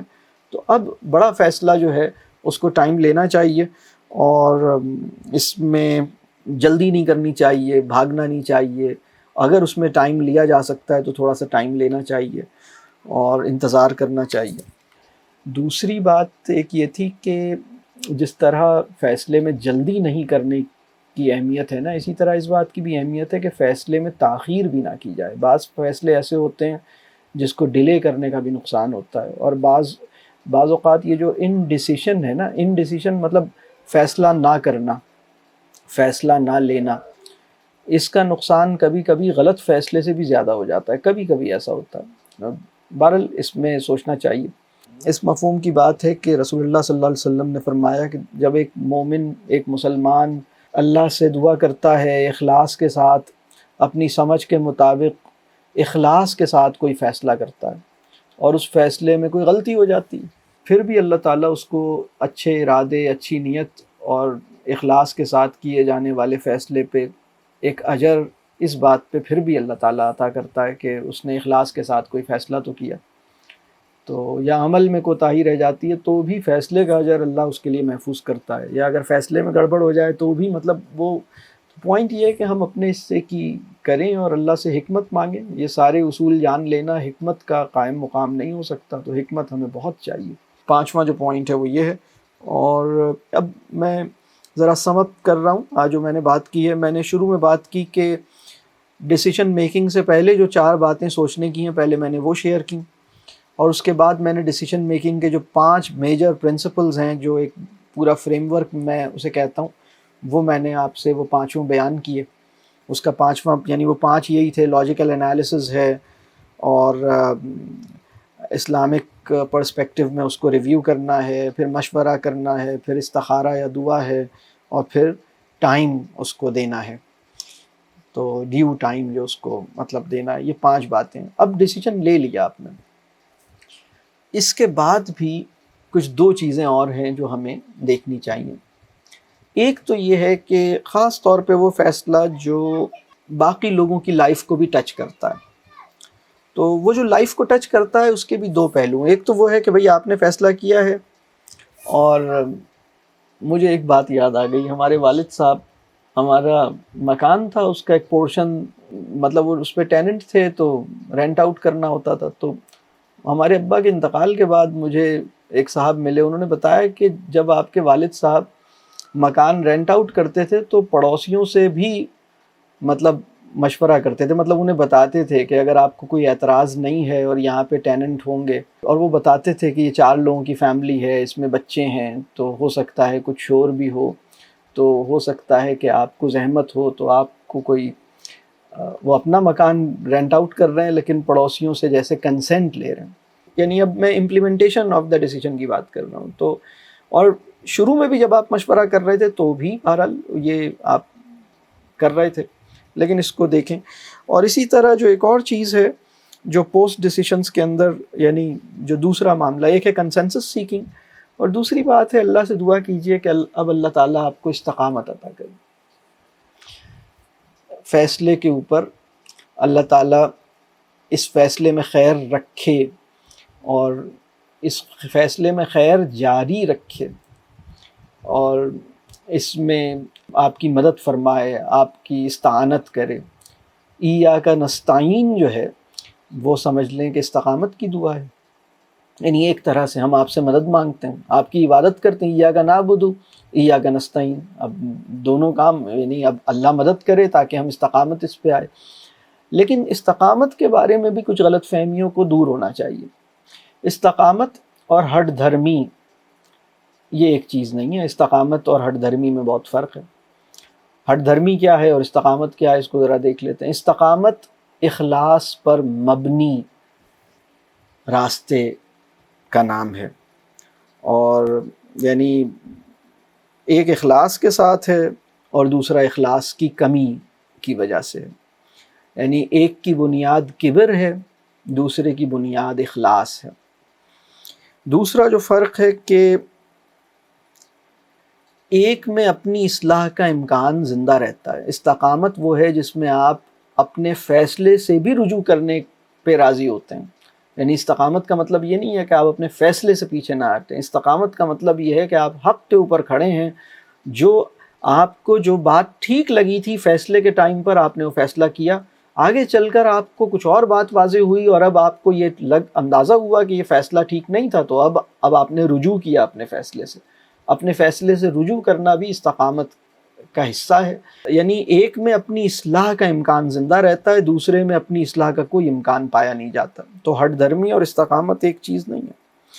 اچھا، ایک صبر کی حالت ہے، یعنی استقامت اسٹیٹ آف صبر ہے، اور دوسرا جو ہے وہ ایک مزاجی عارضہ ہے، یعنی ایک مزاجی بیماری ہے ہٹ دھرمی، اور استقامت جو ہے وہ صبر کا ایک کی حالت ہے۔ تو استقامت، بہت سے لوگ ہٹ دھرمی پہ کھڑے ہوتے ہیں اور گمان کرتے ہیں کہ ہم استقامت پہ کھڑے ہیں۔ بھئی آپ ریجڈ نہیں ہونا ہے، اللہ سے استقامت کی دعا کیجیے۔ تو بہرحال یہ کچھ موٹی موٹی باتیں تھیں۔ میں نے آج کی نشست میں نے یہ بتایا کہ زندگی کا سب سے بڑا فیصلہ کون سا ہوتا ہے۔ اسٹارٹ میں نے یہاں سے کیا، زندگی کا سب سے بڑا فیصلہ کون سا ہوتا ہے، سب سے پہلے میں نے یہ بات کی۔ اس کے بعد میں نے فیصلہ سازی یا فیصلہ کرنے کے جو اصول ہیں ان کا جو فریم ورک ہے، فیصلہ کرنے کا جو پروسیس ہے، اس سے پہلے کچھ ابتدائی نوعیت کی ایک تھنکنگ کرنی چاہیے، جس کے 4 میں نے بیسک پری کنسیڈریشنز کہہ لیں، یا اس سے پہلے کے 4 پہلو جن کو دیکھنا ہے، اس پہ میں نے 4 قسم کے سوالات رکھے تھے۔ اس کے بعد میں نے 5 اصولوں پر مشتمل ایک ڈیسیشن میکنگ کا فریم ورک شیئر کیا، اور اس کے بعد میں نے آخر میں پوسٹ ڈیسیشن، یعنی فیصلہ کر لیا ہے، اب ہم امپلیمنٹیشن کی طرف جا رہے ہیں، اس میں میں نے 2 چیزیں اس میں نے پوائنٹ آؤٹ کی۔ تو اگر میں اس کو نیومیرک فارم میں ایکویشن بناؤں تو زندگی کا سب سے بڑا فیصلہ کیا ہوتا ہے، وہ ایک بات یہ ہے، اس کے بعد 4 باتیں ہیں، اس کے بعد 5 اصول ہیں، اور اس کے بعد 2 باتیں ہیں۔ تو 1 4 5 2، تو یہ کل ساری باتیں مطلب سمجھ لیں کہ یعنی سب ملا لیں تو یہ 12 باتیں بنتی ہیں کہ زندگی کا سب سے بڑا فیصلہ کیا ہے۔ ایک بات یہ کہی، پھر 4 باتیں وہ کہیں کہ فیصلہ کرنے سے پہلے ہمیں کیا دیکھنا ہے، تو یہ پھر میں نے 5 اصول بتائے، اور پھر میں نے 2 باتیں اور بتائیں، یعنی فیصلہ کرنے کے بعد۔ تو یہ کچھ باتیں تھیں۔ اللہ تعالیٰ مجھے بھی اور آپ کو بھی صحیح فیصلے کی توفیق دے۔ مجھے یہ بات اعتراف کرنا چاہیے تھا شروع میں، وہ مجھے بہرحال اب کر رہا ہوں، کہ میرے بارے میں یہ خیال نہ کیجئے کہ بھائی میں نے زندگی میں کوئی غلط فیصلہ کیا ہی نہیں ہوگا، ایسا نہ سمجھیے گا۔ میں بڑی غلطیاں کر کے، یہ علم جو میں جس پہ کھڑا ہوں، اس میں غلطیوں کا بہت بڑا حصہ ہے، اور بہت سے مطلب میرے فیصلے بھی بہت سے غلط ہوئے ہیں اور ہو سکتے ہیں ہر انسان سے۔ مطلب دیکھیں، ڈیسیشن میکنگ کے اصول سیکھنے کا مطلب یہ نہیں ہے کہ اب آپ سے یا مجھ سے کبھی کوئی غلط فیصلہ ہوگا ہی نہیں۔ ہم سے غلطیاں ہوں گی اور ٹھوکریں بھی لگیں گی، اور بس یہ بھی اللہ سے بس مانگنا ہے کہ اللہ تعالیٰ ہمارے ساتھ ٹھیک رکھے۔ جو کچھ ہماری زندگی میں ٹھیک ہو رہا ہے اس کی بس بڑی وجہ یہ ہے کہ اللہ نے ٹھیک ہونے دیا۔ جو کچھ ہماری زندگی میں کچھ گڑبڑ ہو رہی ہے اس میں ہم ذرا اپنا ہاتھ تلاش کریں۔ مسٹر پرفیکٹ ٹائپ کا آدمی میں نہیں ہوں، بہت غلطیاں کرنے والا آدمی ہوں۔ اللہ بس میری غلطیوں پہ معاف کرے اور مجھے بھی صحیح فیصلے کرنے کی توفیق دے۔ چلیں اب سوال لیتے ہیں۔ سر میں نے آپ سے یہ پوچھنا ہے کہ اگر کوئی آپ کے بہت کلوز ہو جاتا ہے، آپ کے کوئی فیملی ممبر، تو اگر ایک بندہ ہے جو وہ آپ سے اپنی لائف کا ہر معاملے میں وہ آپ سے ڈسکس کر رہا ہے اور وہ آپ سے لے رہا ہے مشورہ، اپنی پرائیویٹ اپنی پرسنل لائف، تو اور آپ کوشش بھی کر رہے ہیں کہ یہ چیز مطلب ختم ہو جائے، کوئی نہ اتنا انوالو کرے اپنی لائف میں، پر اگلا بندہ اگر نہیں سمجھ رہا تو پھر اس چیز کو کیا کیا جائے؟ کیونکہ کوئی گارنٹی نہیں ہے کہ میں جو دے رہی ہوں مشورہ وہ ٹھیک ہے یا وہ غلط ہے، اور دوسرا ایک بندے کی غیر موجودگی میں اس کے بارے میں بات کی جائے تو یہ ایک طرح کی غیبت میں آتا ہے، تو پلیز سر اس بارے میں بتائیں کہ کیا کیا جی، جائے۔ ہاں یہ سمجھنا چاہیے دنیا کا سب سے زیادہ جو نشہ دنیا میں کیا جاتا ہے، یعنی سب سے زیادہ جو نشہ دنیا میں ہوتا ہے وہ اپنی دکھڑے سنانے کا نشہ ہے۔ اس سے زیادہ طاقتور نشہ کوئی نہیں ہے۔ تو آپ یہ دیکھیے کہ مطلب اپنی محرومی، اپنی مظلومیت کی داستان سنانے میں ایک مزہ آتا ہے، اور اس کو سننے میں بھی نشہ ہے، سنانے میں اور زیادہ نشہ ہے۔ تو آپ بس یہ دیکھیے یہ نشہ تو نہیں ہو رہا، اور پھر اللہ سے دعا کیجیے اس میں، ان کو یہ بتائیے کہ وہ اپنے معاملات کو لکھیں اور جس سے ڈسکس کرنا چاہیے اس سے ڈسکس کریں۔ بعض اوقات لوگ اپنا کوئی پرابلم مجھ سے شیئر کرنے آتے ہیں اور وہ اپنی بہت پرسنل یا بہت اپنی فیملی کی کوئی بہت ہی ایسی چیز شیئر کرتے ہیں جو بہت پرسنل نوعیت کی ہوتی ہے۔ تو میں یہ اندازہ کرتا ہوں، پوچھتا ہوں ان سے کہ کیا میں پہلا آدمی ہوں جس سے آپ یہ شیئر کر رہے ہیں، یا اور بھی لوگوں سے یہ شیئر کرتے رہیں؟ تو پھر باتوں باتوں میں پتہ چلتا ہے کہ بھئی وہ تو 25-30 لوگوں سے شیئر کر چکے ہیں، میں تو 25ویں نمبر پہ آیا ہوں جس سے شیئر کر رہے ہیں۔ تو یہ سچویشن بالکل کچھ اور ہے۔ لیکن اگر وہ پہلی دفعہ کسی سے شیئر کر رہے ہیں اور اس کا مقصد یہ ہے کہ بھئی اس میں مجھے رہنمائی ملے، تو یہ بالکل الگ چیز ہے۔ اس کا مطلب ہے ابھی نشہ نہیں لگا ہے۔ تو جو آپ سے مشورہ لے رہا ہے اس کو بھی اپنے اوپر ڈیپینڈنٹ کیے بغیر آپ اس کو مشورہ دیجئے، اور جو ضروری بات لینی ہے وہی لیجئے، باقی اس کے حق میں دعا دیجئے۔ مطلب اس کے لیے بھی حکمت چاہیے۔ جتنی ضرورت آپ کو کسی گاڑی کی ہے، کسی مکان کی ہے یا پیسوں کی ہے، اگر یہ پوچھا جائے کہ حکمت کی ضرورت زیادہ ہے یا کپڑوں کی ضرورت زیادہ ہے، تو لوگ کہیں گے سر حکمت کو پہنیں گے تھوڑی، کپڑوں کو تو ہم پہنتے ہیں، پہن کے نکلتے ہیں تو لوگ دیکھتے ہیں، حکمت کو پہن کے نکل تھوڑی سکتے ہیں، حکمت کا کیا کرنا، تو کپڑوں اس کا تو بہت کچھ کرنا ہے۔ تو ہم کپڑوں کے، جوتوں کے طالب ہوئے ہیں، ہم چیزوں کے طالب ہوئے ہیں، حکمت کے طالب نہیں ہوئے۔ اور اب تو بہت سے لوگ یہ سمجھتے ہیں کہ جب گوگل موجود ہے اور اے آئی بھی موجود ہے تو اب حکمت وغیرہ کا کیا کرنا، تو اس کی تو کوئی شاید ہمیں بالکل بھی ضرورت نہ ہو۔ ہمیں بہت ضرورت ہے حکمت کی، اللہ ہمیں حکمت کا طالب بنائے اور اللہ ہمیں حکمت عطا کرے۔ اگر شرعی طور پہ فیصلہ ایک خاص طریقے سے ہونا چاہیے اور اس میں ہمیں دنیاوی فائدہ بھی ہے، لیکن ہمیں یہ ڈر ہے کہ وہ آخرت کے لیے زیادہ فائدہ مند نہیں ہوگا، لیکن اگر ہم اس فیصلے کو چھوڑتے ہیں تو وہ اپنا حق چھوڑنے والی بات اس میں آ جاتی۔ ہمارا جو حق چھوڑنے والی بات ہے نا، دو طرح کی چیزیں ہیں۔ ایک وہ ہے کہ ایک مال آپ کا تھا، آپ کا ہے، اور وہ مال وہ ہے جو آپ نے کمایا ہے یا آپ کو مل چکا ہے، اب آپ اس کے مالک بن چکے ہیں۔ اب یہ ایک مال ہے جو آپ کا مال ہے، آپ اس کے مالک بنا دیے گئے ہیں۔ اس کو چھوڑنا، اس میں بھی بہرحال دو آپشنز ہوتے ہیں کہ کوئی اگر اس کو چھینتا ہے یا یہ مال آپ سے جاتا ہے، اس میں بھی کئی آپشنز ہیں۔ لیکن ایک مال وہ ہے جو آپ کو ابھی نہیں ملا اور آپ کو اگر مل جائے تو وہ آپ کا ہوگا، یا قانونی طور پہ آپ کا ہے اگر آپ کو مل جائے۔ تو یہ جو مال ہے یہ بہرحال آپ نے کمایا نہیں ہے، یہ شریعت کا فضل ہے۔ اگر اس کو قبول کر لیا جائے تو وہ مال ہمیں مل جائے۔ تو بہرحال وہ جو مال ہے جو آپ کو ملا نہیں ہے اور وہ حق ہے، ٹھیک ہے، یہ بات صحیح ہے، لیکن وہ ملکیت نہیں ہے ابھی آپ کی، حق ضرور ہے۔ اس وقت دنیا میں جتنا پولوشن ہے اور جتنا شور ہے، حق تو ہمارا یہ ہے کہ ہمیں صاف ہوا ملے جس میں ہم آسانی سے انہیل کریں، لیکن وہ حق نہیں مل رہا۔ اس کو ہم کتنا مائنڈ کریں، ہمارے پاس آپشن کیا ہے؟ وہ جو حق ہم سے چھن گیا ہے ہمیں دیکھنا ہے کہ اس میں ہمارے پاس آپشن کیا ہے۔ ایک آپشن ہے کہ لڑیں، کیا لڑنے کے بعد ہم لے سکیں گے، کتنا لڑیں؟ تو یہ سب ہمیں دیکھنا ہے۔ آپشن سارے لسٹ ڈاؤن کیجئے اور دیکھیے کہ اگر رسول اللہ صلی اللہ علیہ وسلم یہاں موجود ہوتے، اگر ان کے ساتھ یہ سچویشن ہوتی تو وہ کیا کرتے، یا اگر آپ ان سے مشورہ لینے جاتی تو وہ کیا مشورہ دیتے۔ یہ اینگل ہمیں اپلائی ضرور کرنا چاہیے، مطلب کم از کم ہمیں سوچنا ضرور چاہیے اس حوالے سے۔ تو بعض لوگوں نے اپنے آپ کو بہت مشکل میں ڈالا ہوا ہے، پریشان ہونے سے بھی سلوشن تو نہیں نکلا. یہ بات سمجھ آ رہی؟ تو اللہ تعالیٰ حکمت عطا کرے اور صحیح عمل کی توفیق دے. جی سر، سوال میرا یہ ہے کہ ڈیسیجن میکنگ جو ہم انسٹنٹلی بعض ڈیسیجنز ہمیں لینے پڑتے ہیں، تو اس صورت میں بائسز یا سروائیول انسٹنکٹ ہمارے آن ہو جاتے ہیں اور ہم اس کی بیسس پہ ڈیسیجن میکنگ کر لیتے، صورت میں اس ہیٹ کو ریموو کیسے کریں، اس کے کیا اصول ہوں گے اور ہم اس طریقے سے ڈیسیجن لے سکیں؟ اس میں ایک کام یہ ہے کہ اپنے آپ کو ڈی آکیوپائی کریں، آف لوڈ کریں، بہت زیادہ مصروفیت سے اپنے آپ کو بچائیں، اور جو اسپیڈ ہے نا لائف کی اس کو تھوڑا سلو ڈاؤن کریں. اور کچھ لوگوں کا مزاج ہوتا ہے کہ کوئی بھی مسئلہ ہے تو اس کا ٹیمپرری سلوشن لیتے ہیں، اس کا ایک فنڈامنٹل ایک لاسٹنگ سلوشن کی طرف سوچتے نہیں ہیں.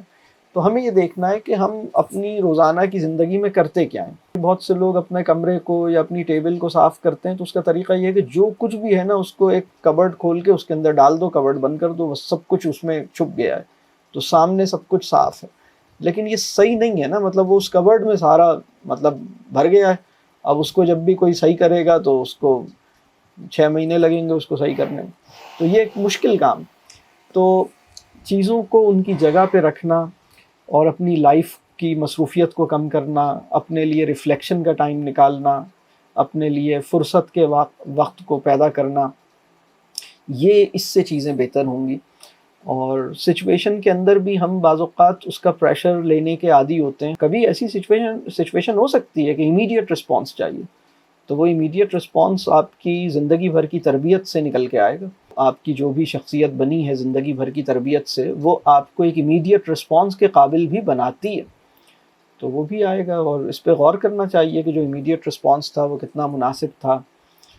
تو اللہ تعالی ہم سب کو ہماری اصلاح فرمائے اور ہمیں صحیح عمل کی توفیق دے. لیکن میرا سوال یہ ہے کہ اگر کوئی زندگی کے بہت اہم فیصلے جو لائف کے سب سے بڑے ڈیسیجنز میں سے ایک ڈیسیجن ایسا ہو کبھی کہ آپ نے اس میں استخارہ کیا ہو اور آپ کو یہ ہنٹ ملا ہو یا آپ کو اس طرف رہنمائی اللہ کی طرف سے ہو کہ آپ وہ کام نہ کریں لیکن آپ وہ کام کر لیں، اور اس کے بعد آپ اس کے نتائج بھی آپ کی زندگی پر ایسے محسوس ہوں کہ وہ آپ کے لیے ٹھیک نہیں تھا یا آپ کو کوئی بہت سنجیدہ نوعیت کے نقصانات بھی ملیں، تو اس کے لیے پھر ہم کیا ایسا کریں کہ ہم اس ریگریٹ سے بھی نکلیں اور ہم اپنے معاملات کو سیدھا کر سکیں؟ تو یہ میں آپ سے پوچھنا چاہ رہی تھی. ہاں، استخارے کے بارے میں نا کچھ غلط فہمیاں ہمارے معاشرے میں پائی جاتی ہیں. اس میں سے ایک غلط فہمی یہ ہے کہ استخارہ فیصلے سے بس پہلے کرنا ہے، بعد میں نہیں کرنا. دیکھیں، اللہ سے خیر کا سوال مستقل کرنا ہے.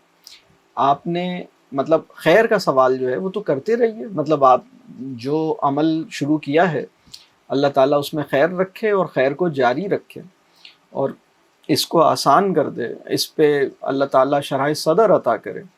یہ استخارے کا جو کلوزنگ مطلب ثم ارزنی بھی اس کے اندر آخر میں آتا ہے، یعنی اللہ سے اس پر ایک شرح صدر مانگا گیا ہے کہ میرے دل کو بھی یہ بالکل مطمئن کر دیجئے، میرے دل کو بھی اس پہ راضی کر دیجئے، مجھے اس پہ راضی کر دیجئے، جس معاملے میں خیر ہے وہ مجھے دکھا دیجئے، اس کے لیے راستہ کھول دیجئے اور میرے دل کو بھی اس پہ راضی کر دیجئے. یعنی یہ ایک مفہوم میں عرض کر رہا ہوں. تو ہمیں خیر کی دعا اللہ سے کرتے رہنی چاہیے. اللہ سے تعلق ہمیں اس وقت محسوس ہوتا ہے جب ہم اپنی زبان میں اللہ سے باتیں کرنا شروع کرتے ہیں. دعا جو ہے وہ اللہ سے باتیں کرنے کی ایک خاص مطلب قسم کا نام ہے. اللہ سے باتیں کیجیے، تو وہ یعنی اردو میں بھی اللہ سے خیر مانگیے، اپنی زبان میں بھی مانگیے، یا اللہ میرے لیے آسانی کر دیجیے، یا اللہ میرا یہ راستہ کھول دیجیے، یا اللہ اگر اس کام میں خیر ہے تو اس کو مجھ سے کروا لیجیے، اس کی توفیق دیجیے، اگر اس میں خیر نہیں ہے تو مجھے اس سے دور کر دیجیے، اس میں خیر ڈال دیجیے، جو بھی اللہ سے مانگیے. تو یہ دعا کرتے رہیں. اگر کوئی فیصلہ آپ کو لگتا ہے کہ آپ کو ایک سمجھ آ رہا تھا کہ ایسے نہیں ایسے کرنا ہے اور اب آپ سے کچھ غلطی ہوئی ہے اور اب آپ کو اس کا احساس ہو گیا ہے، تو اللہ سے معافی مانگیے. اور بہرحال اس میں یہی ہے کہ صدقہ دیجیے، معافی مانگیے. جو چیزیں جن چیزوں کو ٹھیک کیا جا سکتا ہے، اگر گنجائش موجود ہے کہ اس کو واپس کیا جائے، انڈو کیا جائے تو کر لیجیے. لیکن اگر انڈو نہیں ہو سکتا تو پھر آپ بس اللہ سے دعا کیجیے اور اب اس میں اللہ آپ کے لیے آسانی کرے گا. تو انسانوں سے ہوتی ہیں غلطیاں. حضرت یونس علیہ السلام کا واقعہ اس سے ہمیں سبق کیا ملتا ہے؟ پیغمبر جو ہیں وہ بھی بعض اوقات اپنی قوم سے مایوس ہونے کی اجازت اللہ نے پیغمبروں کو بھی نہیں دی ہے، اپنی قوم سے مایوس ہونے کی اجازت، اور وہ بس اور لیکن بہرحال انہیں احساس ہوا کہ ان سے ایک غلطی ہوئی ہے، اور انہوں نے پھر بڑے خوبصورت الفاظ اللہ نے انہیں سکھائے، اس میں انہوں نے اللہ سے معافی طلب کی اور پھر اللہ نے انہیں معاف کیا۔ اس میں ہمیں بس یہی کرنا چاہیے کہ اپنے معاملات کو دیکھیں، جو گڑبڑ ہو گئی، جو غلطی ہو گئی، بس اس میں ہم اللہ سے بات کریں اور اپنے معاملات کو کوشش کریں اسی دنیا میں ٹھیک کریں۔ اصل میں ایک پرابلم یہ ہوتا ہے کہ ہم جو کچھ بہت زور سے چاہ رہے ہوتے ہیں نا، اس کو بھی ہم تھامے رکھتے ہیں، اور پھر ساتھ میں ہم تھوڑا سا یہ بھی چاہ رہے ہوتے ہیں کہ اللہ بھی بس ہمارے لیے صحیح رکھے سب کچھ، لیکن بہت زور سے ہم کچھ اور چاہ رہے ہوتے ہیں تو اس کو بھی پکڑے رہتے ہیں، اور تھوڑا سا ہم یہ بھی چاہ رہے ہوتے ہیں کہ اللہ بس ہمیں رحم اور کرم اور فضل اور سب آسانی اور سب سہولت بھی ملے اور حفاظت بھی اللہ کی رہے، لیکن بہت زور سے ہم کچھ اور چاہ رہے ہوتے ہیں۔ اس کو دیکھنا ہوتا ہے کہ جو ہم بہت زیادہ کسی چیز سے چمٹے ہوئے ہیں اس کو چھوڑنا، اگر چھوڑنا پڑے تو چھوڑ دیں، یہ دیکھنے کی ضرورت ہے۔ بس شروع میں بات کی کہ چھوٹے فیصلے ہی آپ کی زندگی پہ افیکٹ کرتے ہیں، مطلب بڑے فیصلوں میں تو ہمارے گھر ہیڈ آف دی فیملی فیصلہ کر رہا ہے یا مشاورت سے فیصلہ ہو رہا ہے، ایک بندہ اس کے لیے لائبل ہوتا ہے، لیکن گھروں میں ناچاکی کے جو گھروں میں ایشوز ہوتے ہیں اس میں چھوٹے فیصلے جب ہم بڑے بنا لیتے ہیں تو اس سے بڑے ایشوز کریٹ ہوتے ہیں، تو اس کو ہم کس طریقے سے حل کر سکتے ہیں۔ اور ایک چھوٹی سی گزارش یا ریکویسٹ ہے، جیسے ہم اوورسیز پاکستانی ہیں جو گلف میں رہتے ہیں، ہمارے زندگی میں ہر روز ایک سوال ہوتا ہے کہ جی بچوں کے اچھے مستقبل کے لیے کیا ہم کسی مغربی ملک کی طرف ہجرت کریں؟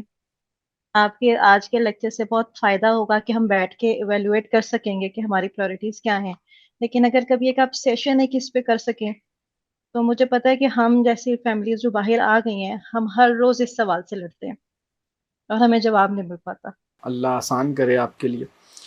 تو وہ بھی آپ نے جو میں نے فریم ورک دیا ہے اس میں آپ اس پوری بات کو رکھیں گی تو آپ کو انشاءاللہ بہت واضح ہو جائے گا۔ جیسے میں نے آپ سے کہا کہ لانگ ٹرم آؤٹ کمس آپ کی فیملی کے ان فیصلوں کے کیا ہوں گے، آپ دیکھیے کہ آپ کی تیسری جنریشن کا اللہ سے تعلق، والدین اور فیملی سے تعلق اور نفسیاتی صحت یہ کس لیول پر ہوگی، اس کو دیکھیے۔ جو بھی میں اپنے فیصلے کر رہا ہوں، آپ یہ میں بچوں کو ٹائم نہیں دے رہا، اس کے لانگ ٹرم کانسیکوینسز کیا ہوں گے، ٹائم دے رہا ہوں، اس کے لانگ ٹرم آؤٹ کمز کیا ہوں گے، یہ اس کو ذرا دیکھیں، ہم اس کے نتائج کیا نکلیں گے، اور باقی مشورہ کس سے کریں۔ اور اس دیکھیے ابھی آپ نے بہت اچھی بات کی کہ ہمارے گھر کے جو بڑے ہیں یعنی جو فیصلے وہ کرتے ہیں تو اس میں بڑی خیر ہے کہ ٹھیک ہے وہ کر رہے ہیں، آپ نے ان کو اپنا بڑا قبول کیا ہے، وہ فیصلے کر رہے ہیں، بس صحیح ہے۔ تو یہ میں نے شروع میں جو 4 سوال کیے تھے نا، ان میں سے ایک سوال یہ تھا کہ آپ جس ڈومین میں فیصلہ کرنے جا رہے ہیں کیا یہ آپ کا ڈومین ہے بھی یا نہیں ہے۔ ایک ہسبینڈ وائف تھے، وہ ایک مکان کا فیصلہ انہیں کرنا تھا کہ ہم وہاں مکان لیں یا نہیں لیں، کسی جگہ پہ ہم موو کریں یا نہیں کریں۔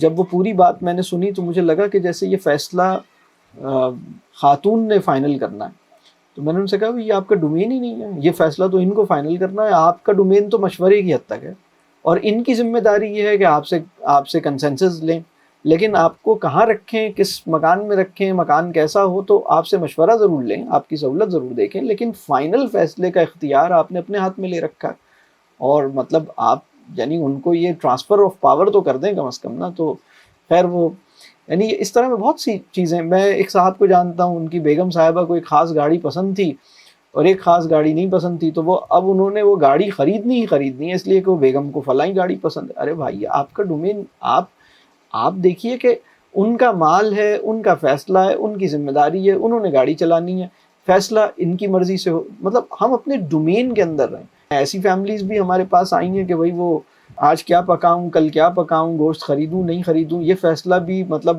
ہسبینڈ جو ہیں وہ بہت زیادہ مطلب اتنے انوالو ہیں کہ مطلب خاتون تو یعنی وہ خاتون کو جو ڈومین ہے اس میں ان کو آتھرائز نہیں کیا، وہ ان کے شوہر ہی وہ مطلب بتاتے ہیں کہ بھئی ناشتہ کرنا ہے یا نہیں کرنا، کھانا کھانا ہے یا نہیں کھانا، تو یہ ایک دوسری ایکسٹریم ہو گئی۔ تو لوگوں کے ڈومینز ہیں، ان ڈومینز کی رسپیکٹ ہم کریں اور اس کے مطابق چیزوں کو لے کے چلیں، کوئی اس میں مسئلہ نہیں۔ کہ ہم اپنے پرسنل بائس سے کیسے اوپر اٹھ کے چیزیں دیکھیں، اور آپ نے ایک بات اس میں کری کہ اپرچونیٹیز جہاں آتی ہے تو سر اس میں لالچ تو کہیں نہ کہیں ہوتا ہے نا. کہیں نہ کہیں آپ لالچ اپنے دل سے کیسے نکالیں گے؟ اگر آپ کو ایک اچھی جاب اپرچونیٹی مل رہی ہے تو اس میں زیادہ پیسے کا لالچ ہے. آپ کی لڑکی کا یا بیٹی کا رشتہ آیا، کسی اچھے گھر سے آیا، بہت پیسے والے لوگ ہیں، تو اس کے اندر کہیں نہ کہیں لالچ آ جائے گا اور آپ کچھ چیزیں نظر انداز کر دیں گے جو آپ کو دیکھنی چاہیے. تو آپ اس باعث کا شکار ہو جاتے ہیں. اور جب بھی اپرچونیٹی آئے گی آپ اپنے کمفرٹ زون سے تو آپ کو نکلنا ہی ہوگا نا. اگر 4 کروڑ کا پلاٹ آپ لے لیتے ہیں آج، آپ کو یہ نظر آ رہا ہے کہ 1 مہینے بعد یہ 6 کروڑ کا ہو جائے، تو میں کسی طرح لے آؤں تاکہ 1 مہینے بعد یا 2 مہینے بعد میرے پاس 2 کروڑ کی ایک اپرچونیٹی آئے گی. تو میں اس سے کیسے اپنی صرف نظر کر سکتا ہوں تو اور کیسے کمفرٹ زون میں رہ سکتا ہوں؟ مجھے تو اپنا کمفرٹ زون چیلنج کرنا پڑے گا. تو اپرچونیٹی تو ہمیشہ کمفرٹ زون سے نکل کر آتی ہے اور اس میں لالچ ہوتا ہے، چاہے وہ رشتے کے ہوں چاہے وہ کیسے بھی ہوں. تو یہ بات ویسے میں نے شروع میں ایک درمیان میں کسی وقت کہی تھی کہ بھائی ان اصولوں کو سمجھنے کا مطلب یہ نہیں ہے کہ ہم کبھی غلط فیصلہ ہم سے ہوگا ہی نہیں اور ہم کبھی غلطی ہی نہیں کریں گے. ایسا بالکل نہیں ہے. ہم سب غلطیاں بہت کریں گے اور بار بار کریں گے اور غلطیوں سے بھی سیکھیں گے. بس اللہ سے ہی مدد مانگیے اور ہم کیسے ان چیزوں میں آگے بڑھیں تو اس میں بس اللہ سے دعا کی جائے. اور اصولی طور پر پہلے اگر ہم کم از کم اس جگہ پر پہنچ گئے ہیں نا کہ ہم کہیں کہ لالچ اچھی چیز نہیں ہے، ہم شعور کی سطح پر کم از کم اس بات کو قبول کریں کہ لالچ کی بنیاد پر جو فیصلے کیے جاتے ہیں اس میں وہ برکت نہیں ہو سکتی، اس میں وہ خیر نہیں ہو سکتی. لالچ ایک اچھی چیز نہیں ہے، حرص جو ہے وہ اچھی چیز نہیں ہے. تو اللہ نے میری زندگی میں الحمدللہ میری ضروریات پوری ہو رہی ہیں. میری زندگی میں جو میری جو زندگی کا نظام ہے، میری فیملی ہے، وہ الحمدللہ ٹھیک طریقے سے چل رہے ہیں. اب ایک نئی چیز میں انوالو ہوں، اس میں اتنا ٹائم لگاؤں، اتنا پیچھے اس کے بھاگوں اور 1-2 کروڑ کا یا بہت شارٹ جیسے ہوتا ہے نا کہ یہ چھوٹی سی اپرچونٹی آئی ہے اور بڑے کم ٹائم میں بہت بڑا تیر ماریں گے ہم اس میں. تو آدمی اپنے آپ کو سنبھالے. لیکن سب سے پہلی بات یہ ہے کہ شعور کی سطح پر وہ یہ سمجھے کہ لالچ ٹھیک چیز نہیں ہے اور تبھی وہ اپنے آپ کو اس سے روک پائے گا. لیکن اگر وہ شعور کی سطح پر اس جگہ پہ کھڑا ہے کہ نہیں لالچ تو بہت ضروری ہے، یہ تو کرنا ہی پڑے گا، گرو کرنا ہے تو لالچ کے بغیر تو ہو ہی نہیں سکتا. جیسے میرے پاس کچھ لوگ آئے، انہوں نے یہ پوچھا کہ سر ہمیں اپنے کیریئر میں آگے بڑھنا ہے، لیکن یہ جو آپ لو آف ویلتھ اور لو آف مال کی بات کرتے ہیں تو اس کے بغیر کیسے ہم کیریئر میں گروتھ کریں؟ ہمیں تو جب تک مال سے محبت نہیں ہوگی ہم کیریئر میں آگے بڑھیں گے ہی نہیں. تو ان کے ذہن میں یہ بات بیٹھ گئی ہے. بات یہ ہے کہ اینالائزنگ دا سچویشن جس میں ہم نے بات کی کہ لاجیکل انالیسس وغیرہ، تو اس میں اس لائن کو ڈیفائن کرنا جو ہے اس کو کس طریقے سے جو ہے وہ افیکٹولی مینیج کیا جائے. یعنی ہم انالیسس میں لاک نہ ہو جائیں، یہ والی بات ہے. جی ایگزیکٹلی. جیسے میں نے شروع میں کہا نا کہ یہ اصول جو ہیں وہ حکمت کا سبسٹیٹیوٹ نہیں ہے اور حکمت بہت اوپر کی چیز ہے. تو کبھی کبھی کیا ہوتا ہے کہ ہم ٹیکنیکس اپلائی کر رہے ہوتے ہیں، ہم مختلف میتھڈالوجی اسٹریٹجیز اپلائی کر رہے ہوتے ہیں، لیکن وزڈم بہت اوپر کی چیز ہے اور وہی اللہ سے مانگنی چاہیے. تو ہمیں ٹوٹیلٹی میں دیکھنے کی ضرورت ہے کہ کیا میں ہر چیز کو، ہر رسک کو کیلکولیٹ کر سکتا ہوں، ڈیفائن کر سکتا ہوں، کیا میں ہر چیز کو اپنی عقل سے سمجھ سکتا ہوں. جو اس میں بنیادی انڈرسٹینڈنگ ہے نا جو ہمارے شعور میں بیٹھنی چاہیے، ہم اپنی عقل سے سمجھ ہی کیا سکتے ہیں؟ ہم اپنی عقل سے کسی چیز کا انالیسس کتنا کر سکتے ہیں؟ تو وہ ایک لمٹ ہے اس کی. کچھ معاملات ایسے ہیں جس کو ہم کچھ زیادہ کر لیں گے، کچھ معاملات ایسے ہیں جس کو ہم بہت زیادہ ایویلویٹ نہیں کر سکتے، تو ہمیں چھوڑنا پڑے گا. وہ لوگ جو اللہ کو نہیں مانتے وہ بھی رسک کو اپریشیٹ کرتے ہیں. وہ کہتے ہیں کہ بھائی رسک ٹیکنگ کرنی پڑے گی، رسک نہیں ہوگا تو کوئی فائدہ نہیں ہوگا، نو رسک نو گین، وہ ایسی باتیں کرتے ہیں. لیکن اللہ کے اوپر یقین رکھنے والا آدمی، اس کو یہ بات سمجھنی چاہیے کہ لاجیکل انالیسس اس وجہ سے نہیں کر رہا کہ میری عقل میں یہ پورا معاملہ بالکل اچھی طرح سمجھ آ جائے گا، میں اس کو پوری طرح جج کر لوں گا، پوری طرح اس کو کیلکولیٹ کر لوں گا اور اپنے آپ کو کسی فیلئر سے بچا لوں گا. لاجیکل انالیسس کا آبجیکٹیو یہ نہیں ہے، بلکہ مسلمان لاجیکل انالیسس اس لیے کرے کیونکہ اللہ نے یہ کہا ہے کہ وہ کرے. لاجیکل انالیسس اس لیے کرے کہ ٹھیک ہے، مطلب انسان جب لاجیکل انالیسس کرنے کے بعد معاملہ اللہ پہ چھوڑتا ہے تو اسے سمجھ آتا ہے کہ بھئی میری استخارے کی دعا میں بھی یہی بات ہے کہ میری جو کیپیسٹی ہے وہ بہت محدود ہے، قدرت ہے، صلاحیت ہے وہ بہت لمیٹڈ ہے، اور آپ کی جو ہے وہ ان لمیٹڈ ہے. تو میں اپنی بہت ہی تھوڑی سی عقل کے ساتھ، تھوڑی سی سمجھ کے ساتھ، تھوڑی سی انڈرسٹینڈنگ کے ساتھ اور تھوڑی سی ایبلٹی کے ساتھ میں اس میٹر کو انالائز کر رہا ہوں، کیونکہ آپ نے یہ چاہا ہے کہ میں لاجیکل انالیسز، اپنی عقل کا استعمال، اللہ نے ہم سے چاہا ہے کہ ہم عقل اپلائی کریں، تو ہم عقل اپلائی کر رہے ہیں. لیکن اس کا مطلب یہ نہیں ہے کہ مطلب اگر کوئی بندہ یہ سمجھتا ہے کہ اچھے اسپاؤس کو سلیکٹ کرنا عقل کی بنیاد پہ ہوگا تو یہ بالکل نادانی کی بات ہے. یو کین ناٹ جج اینی ون. مطلب 2-4 ملاقاتوں میں لوگ، آپ جانتے ہیں 10 سال کسی کے ساتھ رہیں تو بھی آپ اس کے بارے میں مطلب یہ دعویٰ نہیں کر سکتے کہ میں 10 سال سے اس کے ساتھ ہوں، میں اس کو بہت اچھی طرح جانتا ہوں. تو یہ اللہ ہی فیصلہ کرتا ہے اور ہمیں توکل کرنا پڑتا ہے. اگر ایمان کی کمی ہے نا تو اسی کانٹیکسٹ کو ہم کہیں گے رسک لینا پڑتا ہے. آپ کہیں گے یار میں نے اتنا اچھی طرح انالائز کر لیا، اب میں بس جتنا سوچ سکتا تھا میں نے سوچ لیا، اب میں رسک لے رہا ہوں. اگر ہم اس کو اس طرح کہیں کہ میں نے جو دیکھنا تھا دیکھ لیا، اب میں اللہ پہ چھوڑ رہا ہوں، یہ جملہ بھی اتنا مناسب نہیں ہے. اصل بات یہ ہے کہ اصل میں تو یہ اللہ ہی اس کو دیکھے گا. جو میں نے انالائز کیا ہے وہ بھی اللہ نے ہی کروایا ہے، اور میں نے پہلے بھی اس کو اللہ ہی پہ چھوڑا اور اب بھی میں اللہ ہی پہ چھوڑتا ہوں. لیکن جو میں نے چیزوں کو انالائز کیا ہے اس کی بیسس پر کچھ تھوڑی سی مجھے کلیئرٹی آئی ہے کہ مجھے اس کو کیسے ڈیل کرنا ہے، کیا کرنا ہے، کن چیزوں میں کانشیس ہونا ہے، کن چیزوں کے اوپر کون سی چیزوں پہ زیادہ کنسیڈریٹ ہونا ہے. یہ مجھے سمجھ آ گئی، تھوڑی سی سینس اللہ کے فضل سے آئی ہے. لیکن باقی اللہ آسان کرے، اللہ اس میں خیر رکھے. مجھے تو فی الحال یہی سمجھ آ رہا ہے کہ یہ آپشن بہتر ہے، لیکن اللہ اگر اس میں خیر رکھے، بس اللہ ٹھیک رکھے. آدمی یہ کہتا ہے، آدمی یہ نہیں کہتا کہ مطلب میری عقل اتنی تھی باقی رسک ہے. تو وہ ایک جیسے ہم جوا نہیں کھیل رہے لائف میں، ہم کوئی گیمبلنگ نہیں کر رہے، ہم کوئی ایسا نہیں ہے کہ ہم کوئی بالکل بس لاٹری نہیں ہے. لائف جو ہے وہ یہ جو لاٹری اور جوا والا جو مائنڈ سیٹ ہے نا، وہ وہی ہے کہ بھائی بس رسک ہے، آپ کرو، ہو سکتا ہے چکا لگ جائے، ہو سکتا ہے نہیں. ہم کہیں گے کہ بھائی اللہ نے توفیق دی تو میں نے اتنا انالائز کیا، اللہ نے ہی مجھے انالائز کروا دیا، اور اب اس سے زیادہ میری کیپیسٹی نہیں ہے. اور انالائز کرنے کی جو میری ذمہ داری تھی وہ میں نے کوشش کی کہ کر لوں، اور باقی جو ہے وہ اللہ سنبھالے، اللہ بہتر کرے، اللہ ان کے دل کو کھولے، اللہ ان کے دل میں محبت ڈالے، اللہ اس میں خیر ڈالے. یہ ہم پھر کرتے ہوئے آگے بڑھتے ہیں. چھوڑنا پڑتا ہے یہ جو بات ہے نا. اور چھوڑنے کی وجہ کیا ہے؟ کیونکہ ہم مطلب اس قابل ہی نہیں ہے کہ کسی میٹر کو 100% ایویلویٹ کر لیں اور فیوچر کو سکسیسفلی پریڈکٹ کر لیں. کیونکہ there are so many things which will remain in غیب which cannot be accessible ہی نہیں ہے. اب اے آئی کو بھی لگا لیں، کسی کو بھی لگا لیں، you cannot everything. یہ بات سمجھ آ رہی؟ اور اس میں پھر دعاؤں کا اہتمام ہے، اس میں پھر اللہ سے دعا کی جائے. ایک بات میں اور بتاؤں کہ جب انسان دوسروں کے لیے خیر کا معاملہ کرتا ہے، جب انسان دوسروں کے لیے آسانی کا معاملہ کرتا ہے، جب کسی کے ساتھ زیادتی نہیں کرتا، جب اللہ کے بندوں پہ بڑے دل کے ساتھ خرچ کرتا ہے، تو اس کے معاملات میں بھی خیر پیدا ہوتی ہے. لیکن وہ لوگ جو دل کی تنگی کا شکار ہوتے ہیں، مال کو خرچ نہیں کرتے، اپنا علم دوسروں کو نہیں دیتے، چیزوں کو چھپاتے ہیں، چیزوں کو بالکل جیسے کسی سے شیئرنگ نہیں کرتے، اور دوسروں کے لیے آسانی کا معاملہ نہیں کرتے، تو لوگ بھی ان کے لیے دل سے دعا نہیں کرتے، اور ان کی زندگی میں مطلب پھر مشکلات بڑھتی ہیں. تو صدقے کی نا 2 شکلیں ہیں، یعنی بڑی شکلیں ہیں. مطلب ایک ہے کہ ہم پیسے سے صدقہ دیں، دوسرا ہم کھانے کی چیز صدقے میں دیں. یعنی ہم اپنوں کے اوپر بھی خرچ کریں، ہم دوسروں کے اوپر بھی خرچ کریں، اور بڑے دل کے ساتھ خرچ کریں، اور ان کے لیے سہولت کا معاملہ کریں، اور ان سے اپنے لیے دعا کی درخواست کریں، اور ان کی دعاؤں میں رہنا سیکھیں.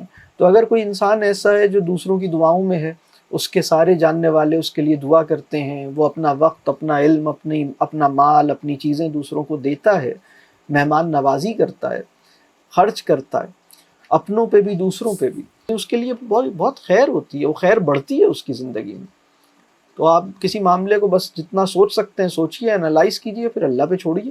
لیکن اگر ایک آدمی ہے جس نے دوسروں کو ستایا ہے، ان کا حق مارا ہے، لوگ اس سے پریشان ہیں، اور اس کا دل اتنا تنگ ہے، نہ وہ اپنوں پہ خرچ، بیوی پہ بھی نہیں خرچ کرتا، بچوں پہ بھی نہیں کرتا، والدین پہ بھی نہیں کرتا، دوستوں پہ بھی نہیں کرتا، اور جو سرونٹس ہیں ان پہ تو بالکل بھی نہیں کرتا. مطلب تنخواہ بھی اگر 100 روپے بھی کاٹنے ہیں تو وہ کوشش کرتا ہے اس کو بھی تنخواہ کاٹ لے، اس سے بھی. تو اس طرح کا آدمی جو ہے نا، وہ کسی کی دعا نہیں لے رہا ہوتا، اس کے لیے کوئی خیر چاہ ہی نہیں رہا ہوتا.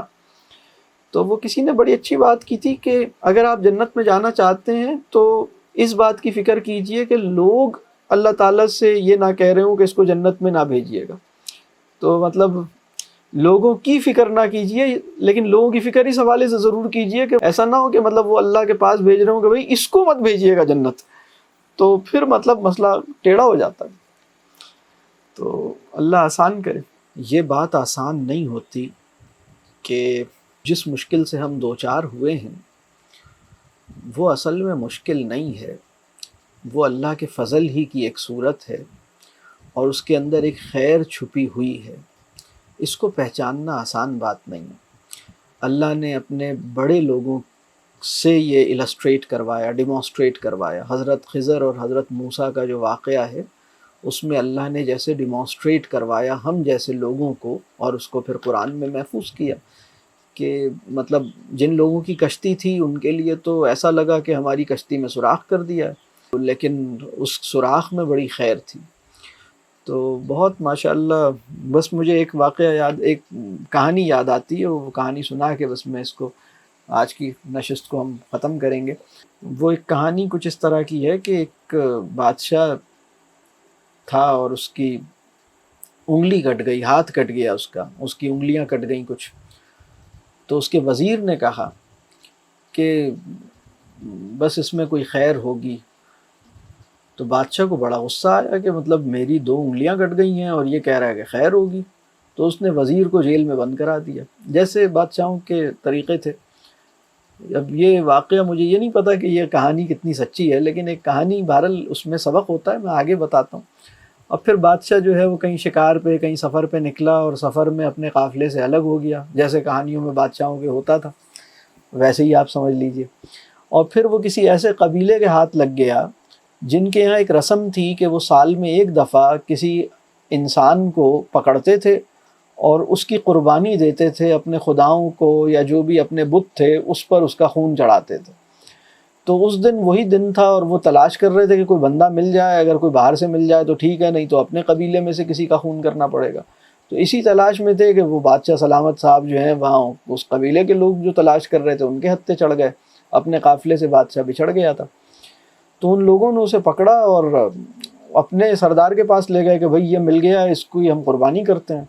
تو لیکن جب سردار نے دیکھا تو اس نے کہا کہ بھئی اس کی تو ہاتھ کٹا ہوا ہے، اس کی تو انگلیاں کٹی ہوئی ہیں، تو ہم اپنے خدا کو جو قربانی دیں گے تو وہ تو یعنی ایسی قربانی تو دی نہیں جا سکتی جس میں کوئی عیب ہو، تو اس کو چھوڑ دو.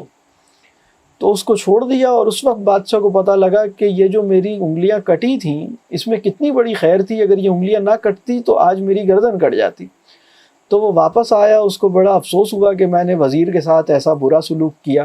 تو اس نے وزیر کو جیل سے نکلوایا اور اس کو بتایا کہ بھائی تم نے جو کہا تھا کہ انگلیاں کٹنے پہ اس میں خیر ہوگی تو مجھے سمجھ آ گیا کہ اس میں خیر ہے. تو لیکن اس نے کہا کہ لیکن مجھے یہ سمجھ نہیں آیا کہ مطلب تمہیں جب میں نے کہا کہ تم جیل میں جاؤ تو اس میں کیا خیر ہے، تم مطلب جیل میں نے تمہیں ڈال دیا تو اس میں کیا خیر ہوئی. تو وزیر نے کہا کہ حضرت اگر آپ مجھے جیل میں نہ ڈالتے تو آج میرا خون چڑھایا گیا ہوتا ان بتوں کو، تو اس میں تو خیر بہت ہوئی کہ میں جیل میں تھا اور آپ پکڑے گئے. اگر میں پکڑا جاتا تو وہ میری قربانی پیش کر دیتے، تو خیر تو اس میں بہت تھی. تو وہ یعنی یہ بات کہ کسی بھی معاملے میں جو مشکل بھی ہمیں درپیش ہے وہ اصل میں فضل کی کوئی صورت ہے، اس میں کوئی خیر ہے. اس میں صرف ہمیں یہ دیکھنا ہے کہ اگر وہ مشکل اس طرح ہے کہ ہمارے اپنے فیصلوں کا نتیجہ ہے، ہم نے لالچ کے ساتھ کوئی فیصلہ کیا، ہم نے مال کی محبت میں کوئی فیصلہ کیا، ہم نے نافرمانی کا کوئی عمل کیا، ہم نے کوئی کسی کو ناراض کیا، کسی کی حق تلفی کی، اب اس کے نتائج ہیں. تو یہ تو چلیں فضل کی صورت نہیں ہے، یہ تو پھر سزا ہے، یہ تو دنیا میں سزا مل رہی ہے. لیکن اگر آپ نے کسی کے ساتھ زیادتی نہیں کی ہے اور آپ لوگوں کے ساتھ اچھا معاملہ کرتے ہیں اور آپ لوگوں پہ خرچ کرتے ہیں اور اللہ کے راستے میں خرچ کرتے ہیں اور اپنے آپ کو گناہوں سے روکتے ہیں، بچاتے ہیں اور صحیح نیت کے ساتھ اخلاص کے ساتھ زندگی گزارتے ہیں، اور پھر زندگی میں کوئی مشکل آتی ہے تو بس اس میں یہ فضل کی صورت ہے. بیماری بھی فضل کی صورت ہے، مشکل بھی فضل، اور اس میں کوئی خیر چھپا ہوتا ہے لیکن اس کو ہم کبھی کبھی سمجھ نہیں پاتے. تو اللہ تعالیٰ ہمارے لیے آسانی کا معاملہ کرے، ہم سب کے لیے خیر کی دعا کرتے ہیں. اللہ تعالیٰ مسلم امہ پہ خیر اور فضل فرمائے. اللہ تعالیٰ فلسطین کے مسلمانوں کے لیے آسانی کا معاملہ کرے. جن لوگوں نے اس کے لیے اپنی جانیں قربان کی ہیں اللہ ان کو شہادت کا درجہ عطا کرے، جنہوں نے ان کی مدد کی ہے اللہ تعالیٰ ان کی مدد کا بہترین اجر انہیں عطا کرے، قبول کرے۔ دنیا میں جہاں کہیں بھی مسلمان مشکل میں ہیں اللہ تعالیٰ ان کی مدد فرمائے، ان مسلمانوں کو بھی اپنے معاملات کو صحیح رکھنے کی توفیق دے۔